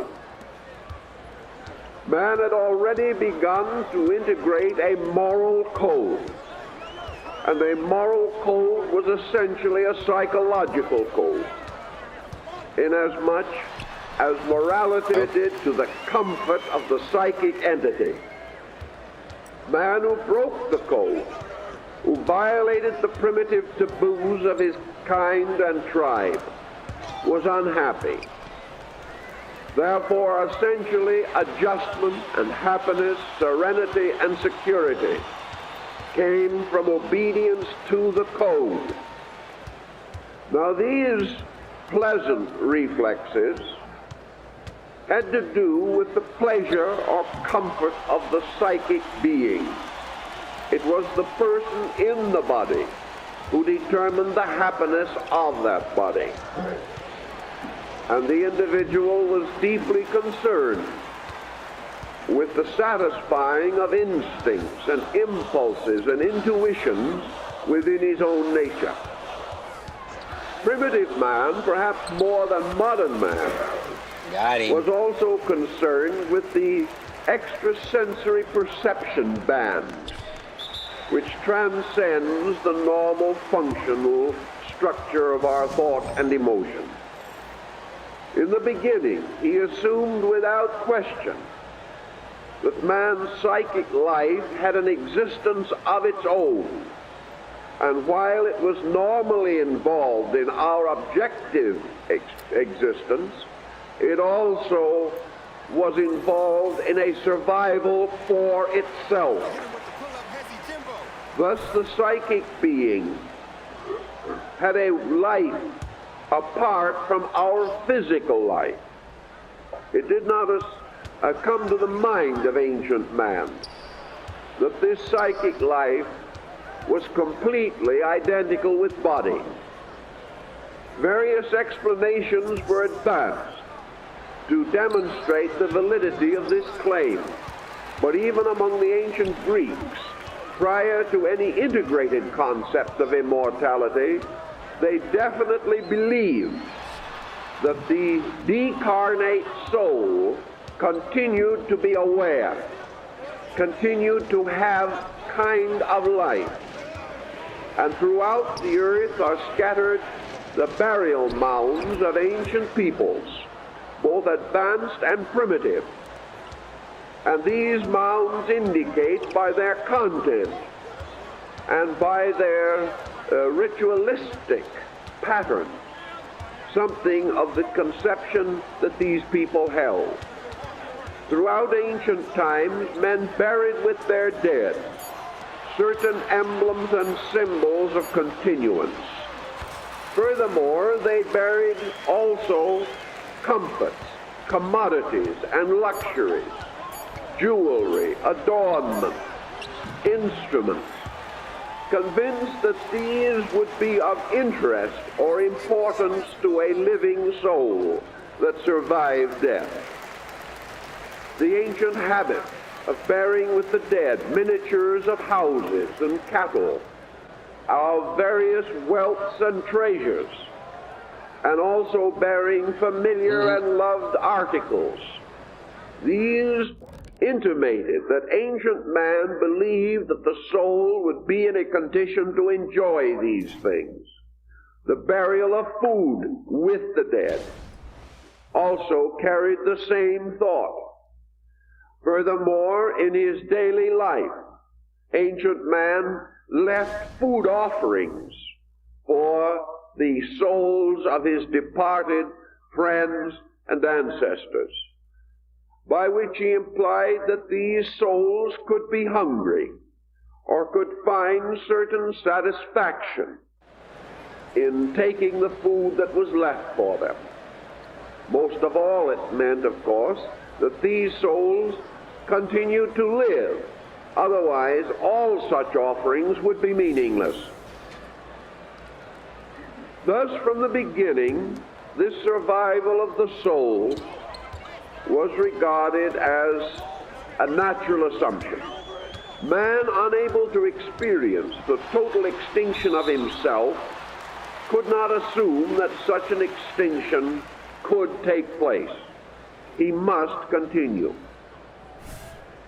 Of course, in the beginning, we had many concepts about the nature of soul and the power which it bestowed upon body. One of these involves the problem of genius. Ancient man tried to explain the exceptional soul, the soul that seemed to have more powers, more abilities, more attributes, a soul capable of an advanced way of life in the culture to which it belonged. Originally, genius, a term which we now regard as signifying an exceptional ability, was a term to define a spiritual being. A genius was a kind of soul existing in space. It was a soul somewhere between divine and human, a soul possessed of extraordinary abilities. To the Greeks, the genius represented a kind of entity that never actually took upon itself a body of its own, but inhabited the minds and emotions of human beings. Socrates prayed that the genius that assisted him might be present in his discourses. And so it was believed that man internally, as a living being, could be nourished or sustained, enlightened or informed by other invisible souls. And when it formed an alliance with a superior being, this alliance resulted in what we call today genius. Genius being the gift of a God to man. By degrees, this problem of the gift of the gods passed out of fashion, and we have come to assume that this so-called gift is an innate ability. But we have never yet solved the moral explanation of this innate superiority. The modern psychologist, dominated by materialistic concepts, can only regard what we call genius as an exception or an accident. He cannot explain it rationally, or if he does explain it, this explanation is exceedingly cramped and limited. In the Chinese and Hindu system, the early development of man's belief in a soul, a psychic life, led to the rise of the ritualistic period in religion. Man was searching always for a comfortable soul, a soul that did not hurt, a soul with which he could live in a state of comfort and security. He discovered at a very ancient time that the problems of his living burdened his soul. He found that his soul was saddened by the misfortunes of his life. And also, as he turned within himself in time of need for consolation or inspiration, he discovered that these were not always available to him, that in many instances his inner life was weak, inadequate, insecure, that he could not gain from within himself the inspiration and courage for a positive way of conduct. Supposed to make that. Thus, the old situation began to receive attention, that a man could have a soul that was tired, a soul that was sick, a soul that was burdened and weary and disillusioned, and that these difficulties of the soul had to be met in some way. Religion first attempted to meet these difficulties by what we would term release. And this is very largely the pattern that we follow today. For in another age and on a different level, we are recapitulating man's earliest experiment with his psychic life. The search for the soul is a cyclic and periodic quest which arises within cultures at certain degrees of their development. So religion began to bring the soul the satisfaction of psychic drama, psychic glamour. It began to infest life with overtones. It sought to sustain man's conviction of a universal right upon which he could depend. It also set festivals and established rituals, both of rejoicing and of penance, in order that the soul might receive various disciplines from a religious conviction. Man was taught to seek the solace for his soul in the temple, in the sanctuary, in prayer, and also through offerings, and through penances, and through various rites of absolution. These things were to convince him that once he had performed these necessary and regular actions, that his soul would be comfortable again, that peace and internal security would be restored, and that he could face life once more with a good hope. The great festivals periodically gave extraversion to his psychic life. Ancient man probably lived for the most part a rather humdrum existence. He had very few of the continuous stimuli which keep us more or less active. He lived much as the small town person lived 50 or 100 years ago.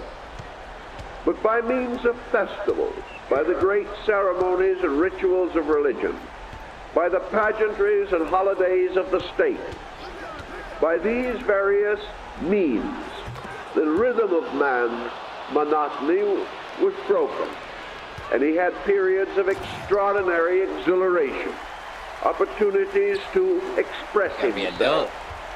And all of these essentially were part of a good psychological program.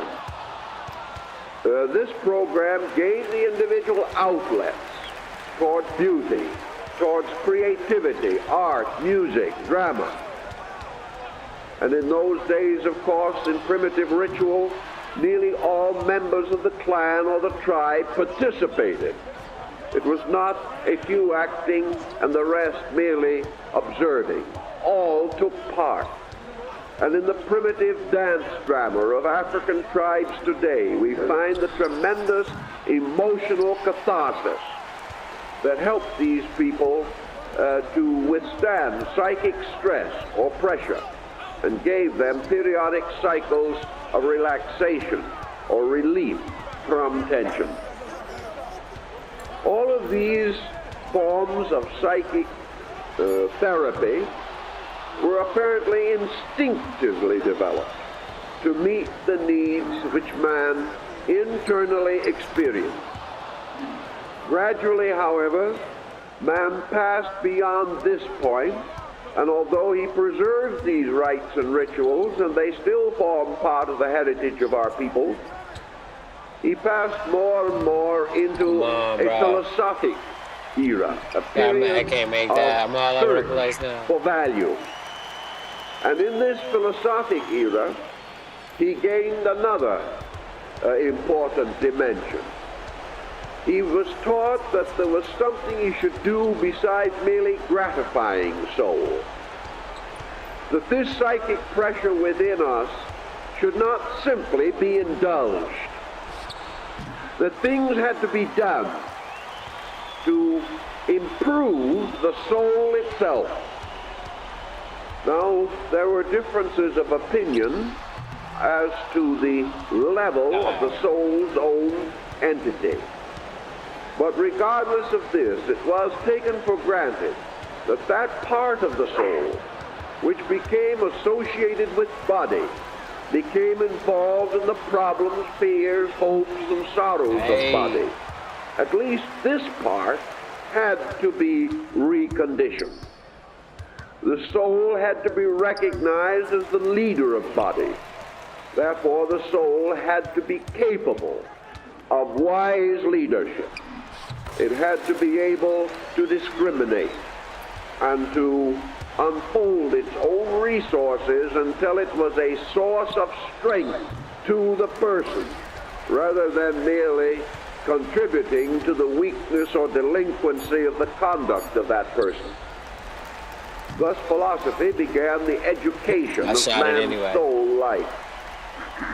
It taught man that it was more important to grow than merely to be happy, that there were duties that were imposed by life, and that the health of the soul depended largely upon its ability to assume responsibility rather than to escape responsibility.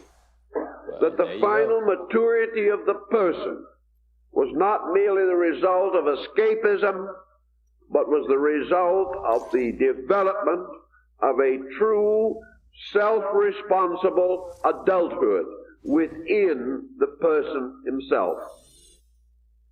So philosophy began to place regulations upon the conduct of man, seeking to emphasize the improvement of this psychic life.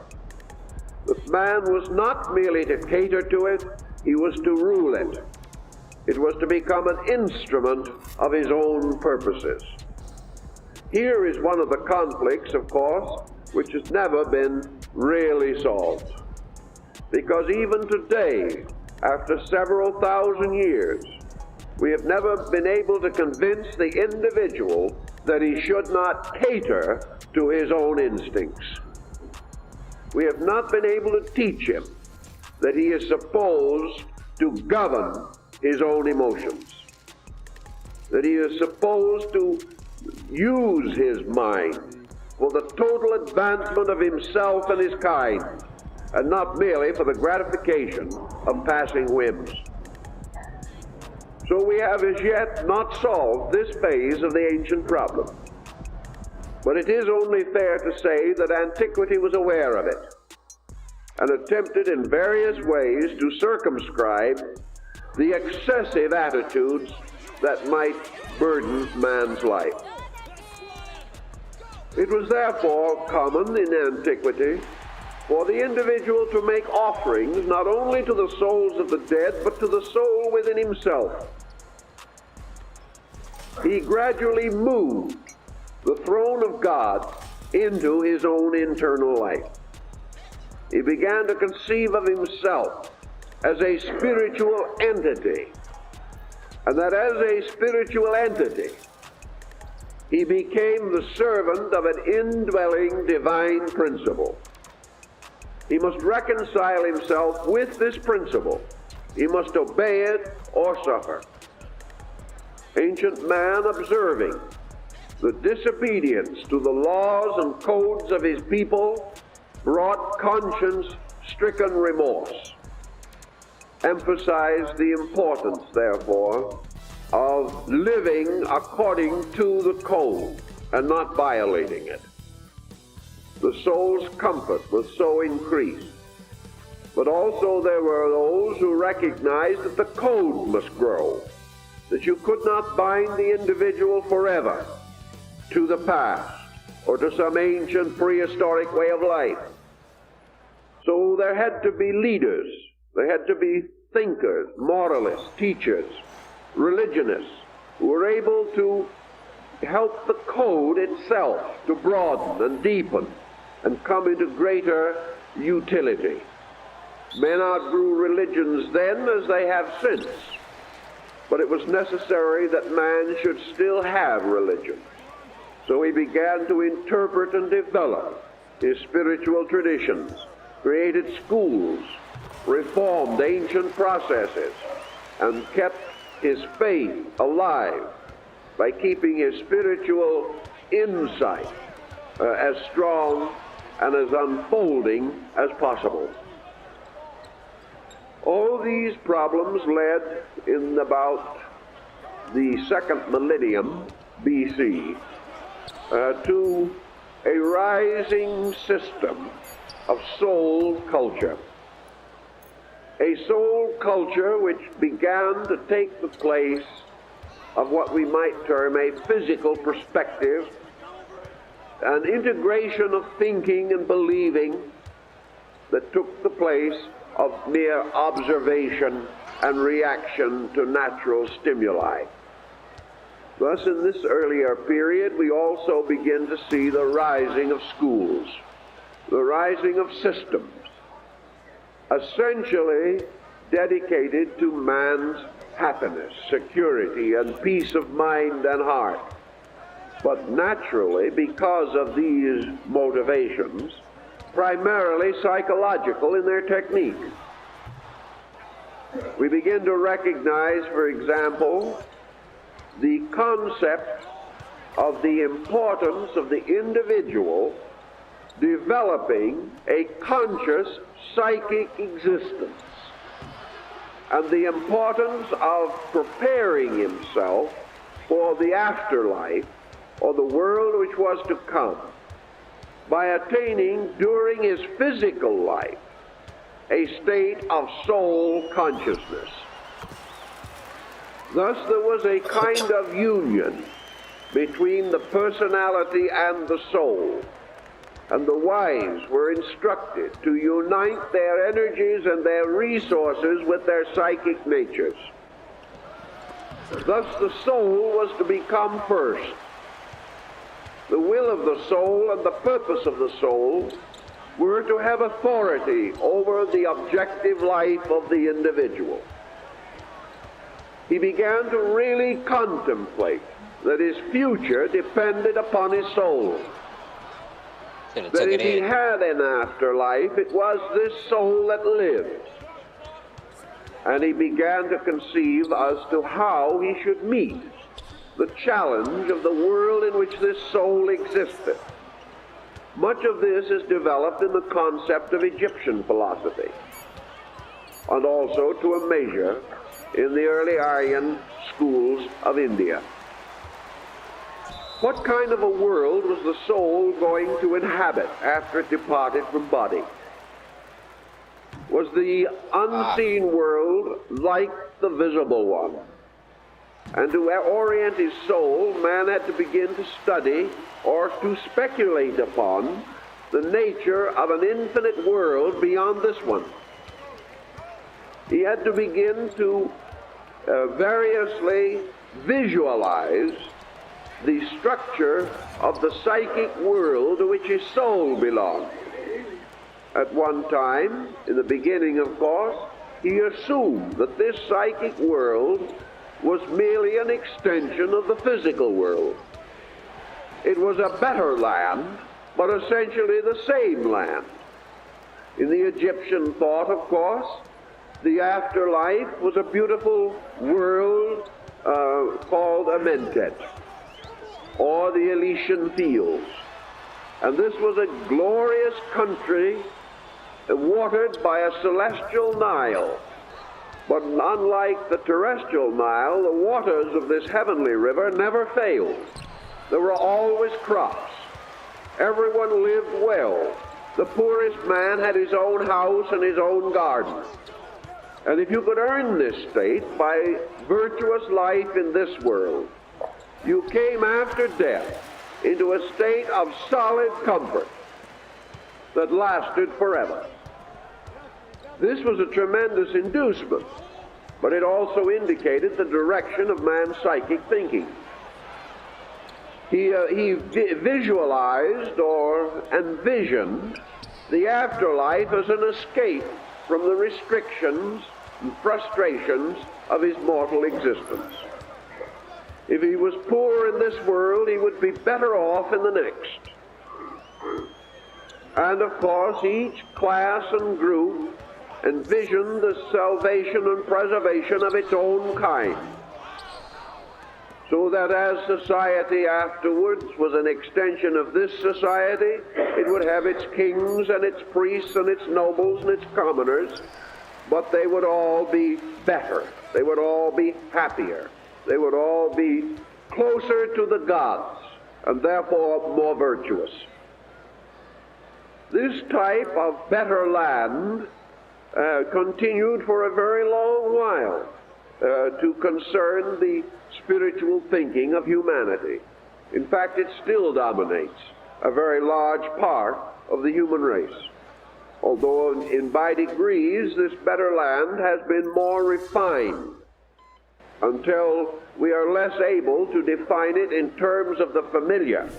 But we are still convinced that it is a land of peace and hope and fulfillment, where the sorrows of our present state will no longer be known. This heaven world and the philosophy and theology concerning it dominated Egypt, came into power in China and many other places, and became the moral incentive behind physical conduct. The individual had to earn this better state. This also became a means of explaining his present troubles. These troubles were tests. They were trials to which his soul was subjected. There were so many things that happened in physical life that men could not explain. War, pestilence, drought, all these things, that it could only be assumed that man was being prepared for something, that if he was faithful unto all these daily problems, he would be made master over greater things.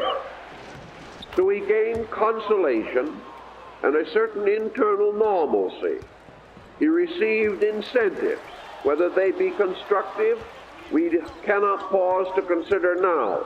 Perhaps he was influenced by fear of punishment after death. But in any event, to do right, to live a good life, these incentives were justified by his theology. They were important. because they brought survival, happiness, contentment to his soul. Man, beginning to study his soul, however, made several other interesting observations about it. He gradually overcame the first blush of his enthusiasm, and he began to consider just what kind of a soul he had. Like St. Paul, he discovered that whenever he would do good, evil was ever nigh unto him. He began to realize that his soul was not a God. It was not perfect. His soul could make mistakes too, at least appear to make mistakes. Oh. He could give the best that he had. He could be very loving and sincere and still be in trouble. He also could not depend always upon the leadership of his psychic life because selfishness came in. Ulterior motives moved within himself. And he found very often, looking inward, that there was much conflict. That he was not only aspiring after truth, but he was ambitious for worldly success and power. Don't look inward. He learned also that the more emphasis he placed upon worldly success, the more he had to compromise the religious and spiritual codes of living. He learned that he had to make a decision whether he would serve his soul or serve his body, and that this decision had very lasting consequences upon his consciousness. He became aware that to the degree that he was materially successful, he also forgot his soul. And it was not perhaps until his deathbed that he began to reconsider or attempt to reevaluate the significance and dignity of his life. So in the second millennium before the beginning of the Christian era, about 3,500 to 4,000 years ago, man began to make a clear line of distinction between his psychic life and his material life. He said that in the cultivation of his soul, a decision had to be made. That he could not serve two masters. That he could not equally attain in two spheres. That either the body and its desires had to come first, or the soul and its desires had to come first. Something had to be sacrificed. He could not carry water on both shoulders. So in this decision, we had a sort of parting of the ways along the branching of the ancient Pythagorean Y, or the forked road. And those who really earnestly desired the good of the soul began to renounce certain pleasures of the body, certain physical activities, trying to renounce selfishness, arrogance, despotism, seeking therefore to cultivate the soul, perhaps selfishly, but in order that in the great eternity that lay beyond, they would have happiness and peace. It became a truism, an adage, that man's 70 or 80 years in this world should not be allowed to so scar and deform his soul that he could not face eternity with a good hope. So eternity began to take precedence. And in the priestly and learned groups, this condition of the soul often led to a renunciation of worldliness and all worldly concerns. This apparently was all right at a time when man really believed it, really meant it, and gave the fullness of himself to it. However, in the course of time, his faith in the immortality of his own soul began to languish. And when this occurred, his conviction of renunciation was weakened. And instead of giving up the lesser for the greater with a good hope, he began to have reservations. And when this began, his renunciations led to repressions and frustrations because they were not total commitments of himself. But out of this belief that he had a larger life that had to be nourished came the disciplines for the improvement of the soul. And we have to realize that to the ancients, the emotions and the thoughts were part of the psychic life. So philosophies, arts, sciences began to develop. Man sought learning, not for its own sake, but for the sake of his soul. He believed definitely that he should become the servant of soul power, and that the beginning of this servitude was skill. It was his privilege to release soul through body. In order to do this, he must train body. He must gain the skill and knowledge which would enable him to be the musician, the artist, the sculptor. He had to have training. And this training was always in order that his inner life might have a fuller expression. He then had to decide between service to the soul and to the profit concept. As an artist, he could make money if he would compromise his soul. So everywhere he had to enter into conflict between the true service of the psychic life within him and the advancement of his corporeal condition. He strove constantly, of course, to find some reasonable adjustment between these extremes. And Socrates gave us that adjustment in his concept of moderation. That by doing all things moderately, man maintains a kind of equilibrium within himself, serving both the needs of the soul and the needs of the body, and having a good life in both states. The moment he became immoderate, however, one state was penalized. And in our way of life, it is usually the spiritual state that is more or less compromised. In this time also, there came to Come on, man, that's good. the desire to understand and to even explore the Race world to of the soul. soul.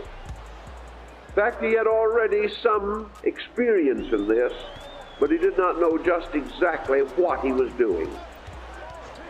He found that sleep There we go. and the dream state seemed to be a kind of temporary death. Therefore, he gained the conviction that in all possibility, after death, he entered into a kind of life similar to the dream life. When he was dreaming, the dream seemed real. When he awoke, the figment of the dream dissolved. It never occurred to him that the dream state was merely subjective. If he dreamt that he went somewhere, he believed that in his inner life he traveled to that place. But in dreams, he found the consolation of a kind of certainty. He became aware of his own soul life. He also experienced in his dreams various symbolic projections of his daily life. Men at that time had a rather regimented life, therefore dreams undoubtedly were less complicated and confusing than they are in our way of life. They probably had greater conformity, and persons recounting their sleep experiences found that others had had similar experiences. Thus the sleep life became the proof of the soul's existence apart from body, and also the proof that man could journey many ways and into different places and come into contact with beings and conditions and circumstances unknown in his material existence. Thus the dream world became the beginning of an internal psychic existence. And from this he gained the conviction that he could, even during life, experience the mysteries of the soul. Also, as time went on, he began to observe that among his own peoples, there would arise occasionally an individual who seemed to be particularly gifted or burdened with this psychic power. He gradually also came to realize that this person was nearly always a hypersensitive person. That these dreams and visions came to a kind of human being. A kind often not acceptable materially as an example of the physical activities of a people. These dreamers, these mystics, became the poets. They became a strange order of detached human beings. They were not remembered for their valor as soldiers. They had not the ambition to usurp the powers of kings. They lived a strange, detached life of their own. And from their visions and their accounts, man gained an increasing insight into the psychic life of his kind and species. He also then came to the conclusion that if these kinds of sensitive, detached people had this gift, that others could also cultivate it by following the life patterns of these detached individuals. So the way of mysticism was patterned after the natural way of the born mystic. This born mystic, who lived in a kind of strange inner world, was copied by other men. They began renouncing their worldly goods. They began to act as he did. They tried to reconstruct in themselves the strange detachment which seemed to be the secret of his power. Some succeeded and they did not know why. Others failed. But they came gradually to the belief that as man weakened his physical bonds, as he placed the body under ever heavier restraint, he had a tendency to have psychical experiences. Thus he had prayer and meditation and long periods of fasting, because in fasting he seemed to weaken the body. And as he weakened the body, he liberated the soul. So our religious story bears upon all of these different phases of man's questing after a spiritual life. There were two ways in which man gradually believed that he could have conscious union with his soul while yet he lived. One of these ways was through growth, through the unfoldment and anticipation of the way of life that was to come after him. Thus, through the extraordinary cultivation of virtues, through the improvement of his faculties and powers, through the life of wisdom, man believed that he could come to a greater and more lasting insight by which he could understand and experience the mysteries of his soul. So he sought by reason and learning to grow up to the soul. He also, however, experienced this other way, the way of complete faith and the rejection of knowledge. He found that the individual who let go of all material things also found himself involved in the psychic mystery. That if he renounced all objective attainment, he will also gain a kind of depth penetration. And that by the renunciation of objectivity, even of thought, strange mystical insights seemed to come to him. He found this particularly true when he surveyed the practices of primitive peoples. He found they had a mysticism without learning, that they had an insight without knowledge, and that this insight was almost completely an abiding faith, an absolute acceptance of life. So there were two ways, apparently, in which you could attain your end. One, by the complete rejection of materiality, the total acceptance of life itself. the other by a tremendous effort, an effort to become learned, to become wise, and to become informed. And of course, being practical human beings, our ancestors began to look for the bargain. They tried to decide which was the way of greatest attainment with least effort. We have always had that habit in humanity. Out of this struggle, there came a rather confusing report. Men mostly took it for granted that the easy way would be the way of the simple relaxation into faith. That the individual would have an easier time giving up what he knew than he would learning something else. Actually, by experience, he found that the two paths were equally arduous. That there was really no difference whatever. And that actually it was often more difficult to unlearn than it was to learn.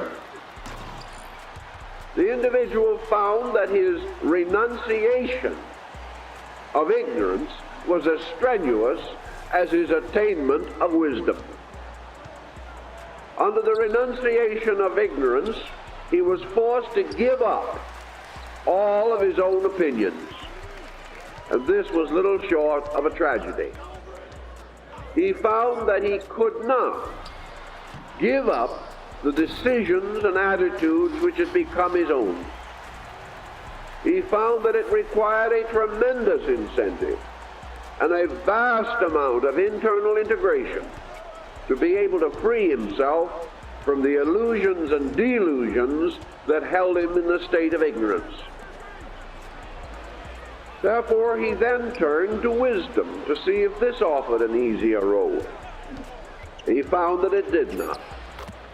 He found that the challenge of wisdom was a continual pressure upon him. That the more he knew, the better he had to act. And the responsibility of living up to knowledge was as heavy as the responsibility of renouncing illusion. It was easy enough to learn. It was not too difficult to become instructed. But every new fact that was learned, every new experience that was understood, challenged the individual. He had to live it. He could not know better than he lived without getting into more trouble. And because wisdom gave him the valid evidence that selfishness was a tragic disaster, he had to come to a decision.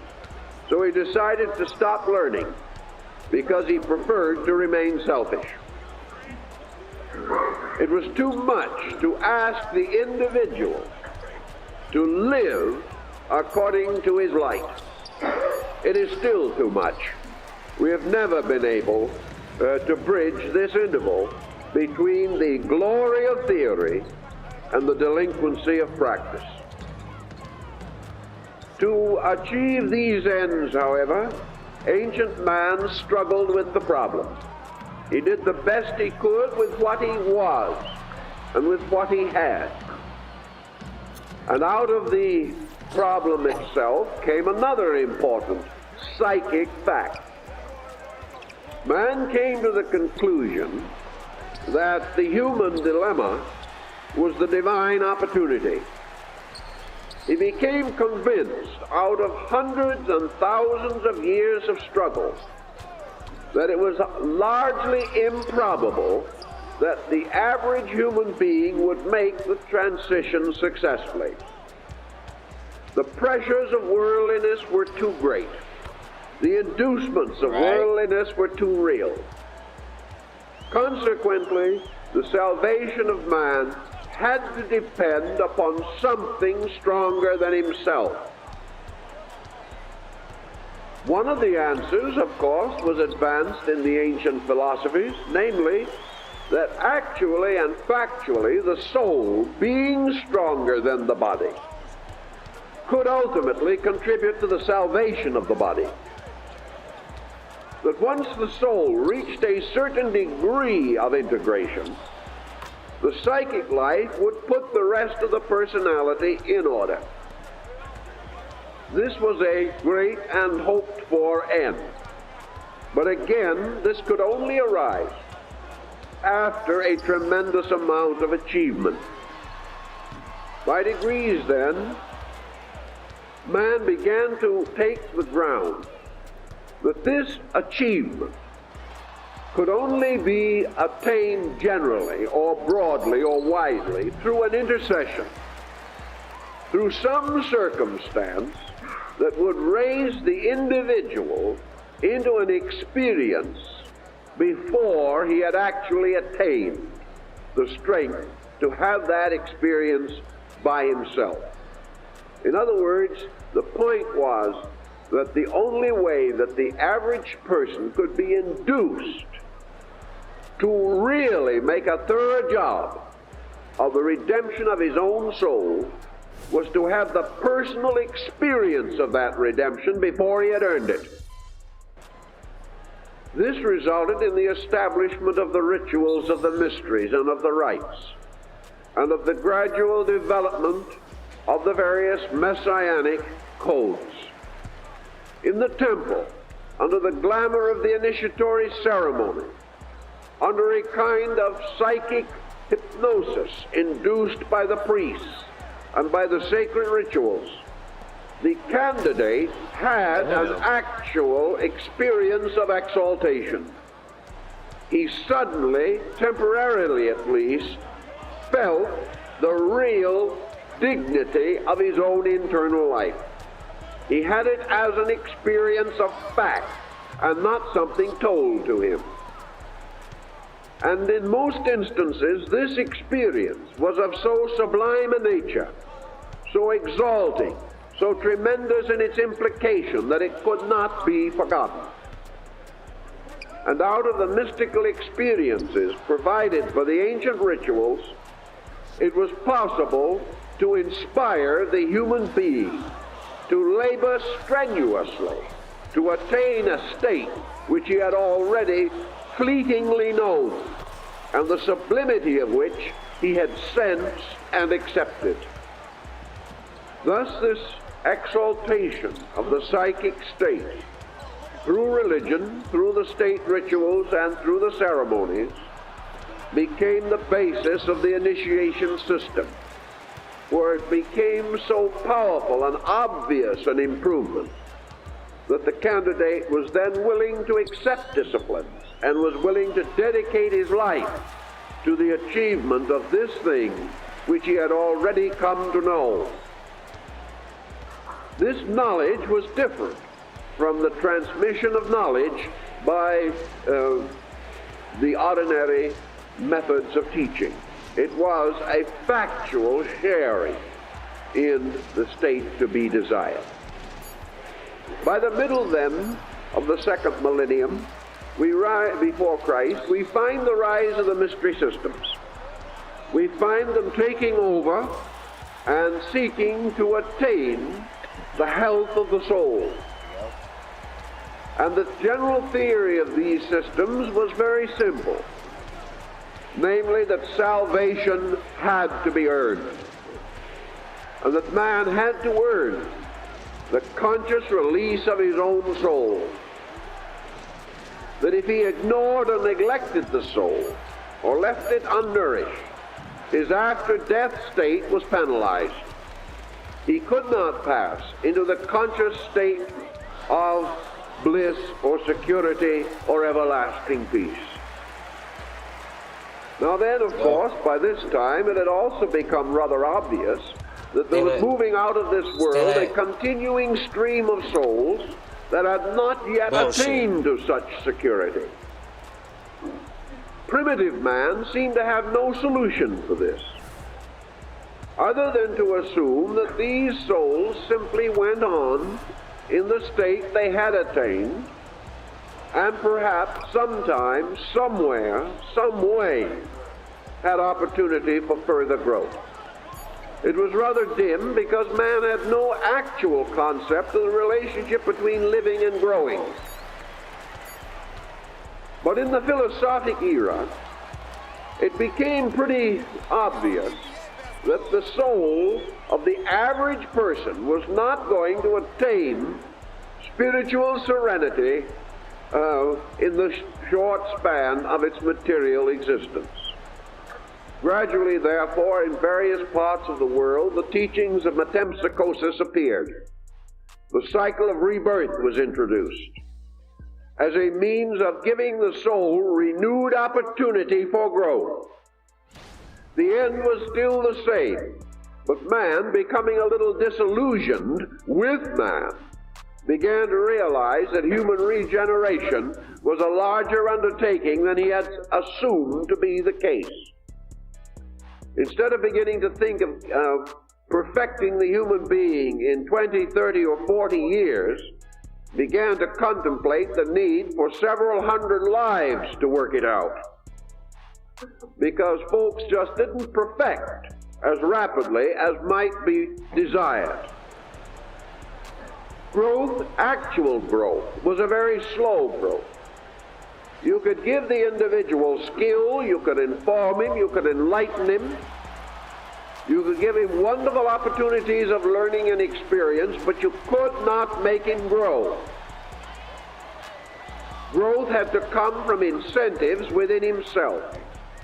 And many persons live their entire lifetime without this incentive ever appearing. The individual did not even believe in growth. He saw no reason for it. And those who came under the contact of the schools, who also constituted so small a minority group that it was not possible through them to indoctrinate the whole structure of society. Thus, the beginning of the concept that after death was not final. There were, of course, other considerations. Perhaps some few might attain to a great and noble consciousness. Therefore, the invisible universe had to be reorganized and stratified to take care of these varying degrees of growth.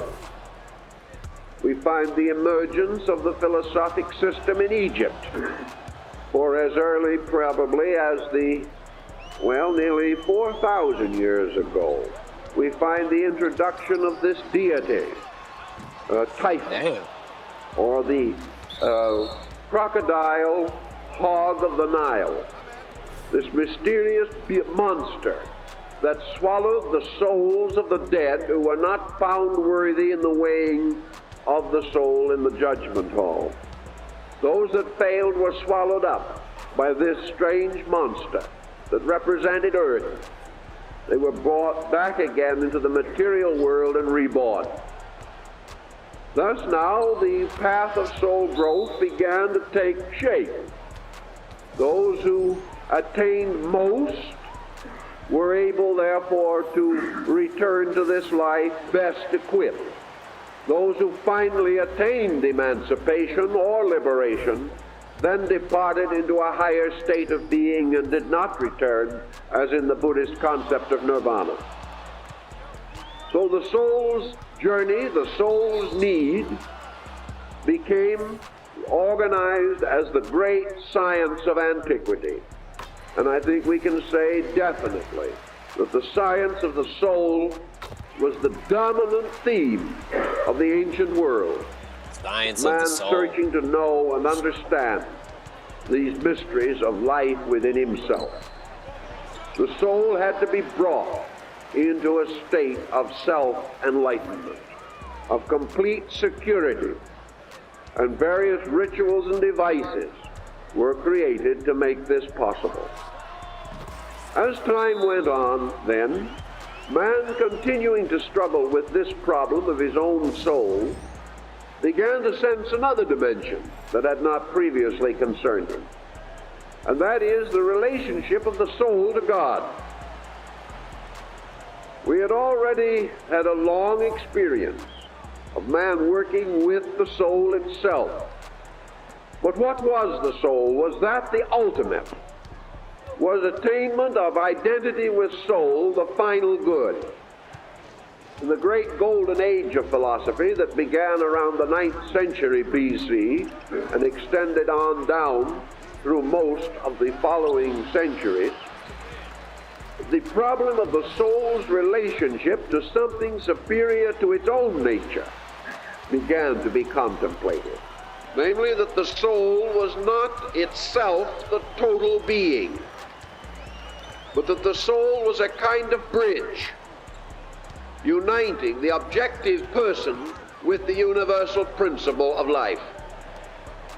Therefore, behind soul was spirit. They were not identical. And as soul inhabited body, so spirit inhabited soul. Man was a triune creature, a spiritual life, a soul entity, and a bodily appearance. These had to be balanced and equated in their own right. Come on, Thus, bro, that's indeed, by easy shot, I mean. degrees, soul lost its dominance, the position which it occupied in Egypt, because man became aware that the soul life of the Egyptian, whether in this world or in the Elysian fields, was a continuing kind of separateness, that the Egyptian dead differed only in the condition of body from the Egyptian living, and that you kept on living within the soul as a being somewhere forever. This did not seem to be right either. And out of the studies and developments of the golden age of philosophy and the rise of the great religions which took place between the 5th and 9th centuries BC, man began to seriously consider the essential nature of spirit. And one of his first conclusions was that the primary difference between soul and spirit was that soul was an individual thing and spirit a universal thing. Man's concept of spirit became more and more associated with life, until finally his God concept became the universal life principle. And this universal life contained within it all things that could come from it. So this life became the first and most valid of all things. Man not only had to escape from body, but some way he had to escape from soul. Now, how does it happen that man discovered the need for this escape from soul? Perhaps the reason why he felt this need was that up to this point he was burdened constantly with this dual problem of becoming more wise or becoming less ignorant. When all ignorance ceased or all wisdom was attained, what then happened? Man began to dream beyond this. He began to realize that there could be no satisfaction merely in wisdom. He began to find the whole concept of his soul life important but not complete. And here we come to one of the problems that faces us today. In the last 50 years, we have had the greatest rise in psychological thinking that modern man has experienced. Gradually, by recapitulation, we have moved again into approximately the condition of man in the 15th century BC. We have got him to the point now where the soul is beginning to be believed in psychology. We are shifting the responsibility for the bodily activity, for moral decision, for ethical decision, from the objective activity and incidental function of the brain and the nervous system, and we are moving it into the psychic field. We have therefore retired responsibility from one system of man's structure to another. But we get back here now with a soul on our hands. And we find that a soul is just as difficult to handle as the body was. Perhaps a little more difficult, because we haven't enough landmarks. We find that the psychological effort at therapy is not sufficient and is not complete because it becomes too much involved in technique. We are approaching the organization of a science of the soul. But man is a scientist only by superficial allegiance. No human being is psychically a scientist. He is a scientist only because science is a method of attaining knowledge. As soon as he attains it, there is no longer any reason for science. Scientific approach, therefore, is again only a bridge from a state of ignorance to a state of lesser ignorance. This is not the solution. So today we have put a ceiling on the invisible life of man. We have placed a kind of hat on his soul, saying beyond this we may not go. We can trace backward now to the person in the body, and there we leave him. We do not realize that the person in the body is in just as much of a dilemma as the man in the world. The person in the body can solve certain things, but this same person is subject to certain other things, which we have not yet solved and for which we have no explanation. Easy. That man believes in the reality of his own soul is not the final belief necessary to attain health and happiness. Unless the soul in turn is integrated in a larger pattern of things, man still remains on the horns of an old dilemma. Therefore, the elevation of the psychic life has resulted in a psychological code now catering to the soul. But the soul being catered to is not becoming less neurotic. The more we cater to it, the more we try to relieve it of its frustrations and pressures, the less lawful our own life becomes. We have attempted in this way to evade the... I'll be right back. I gotta eat some food. I'll holla.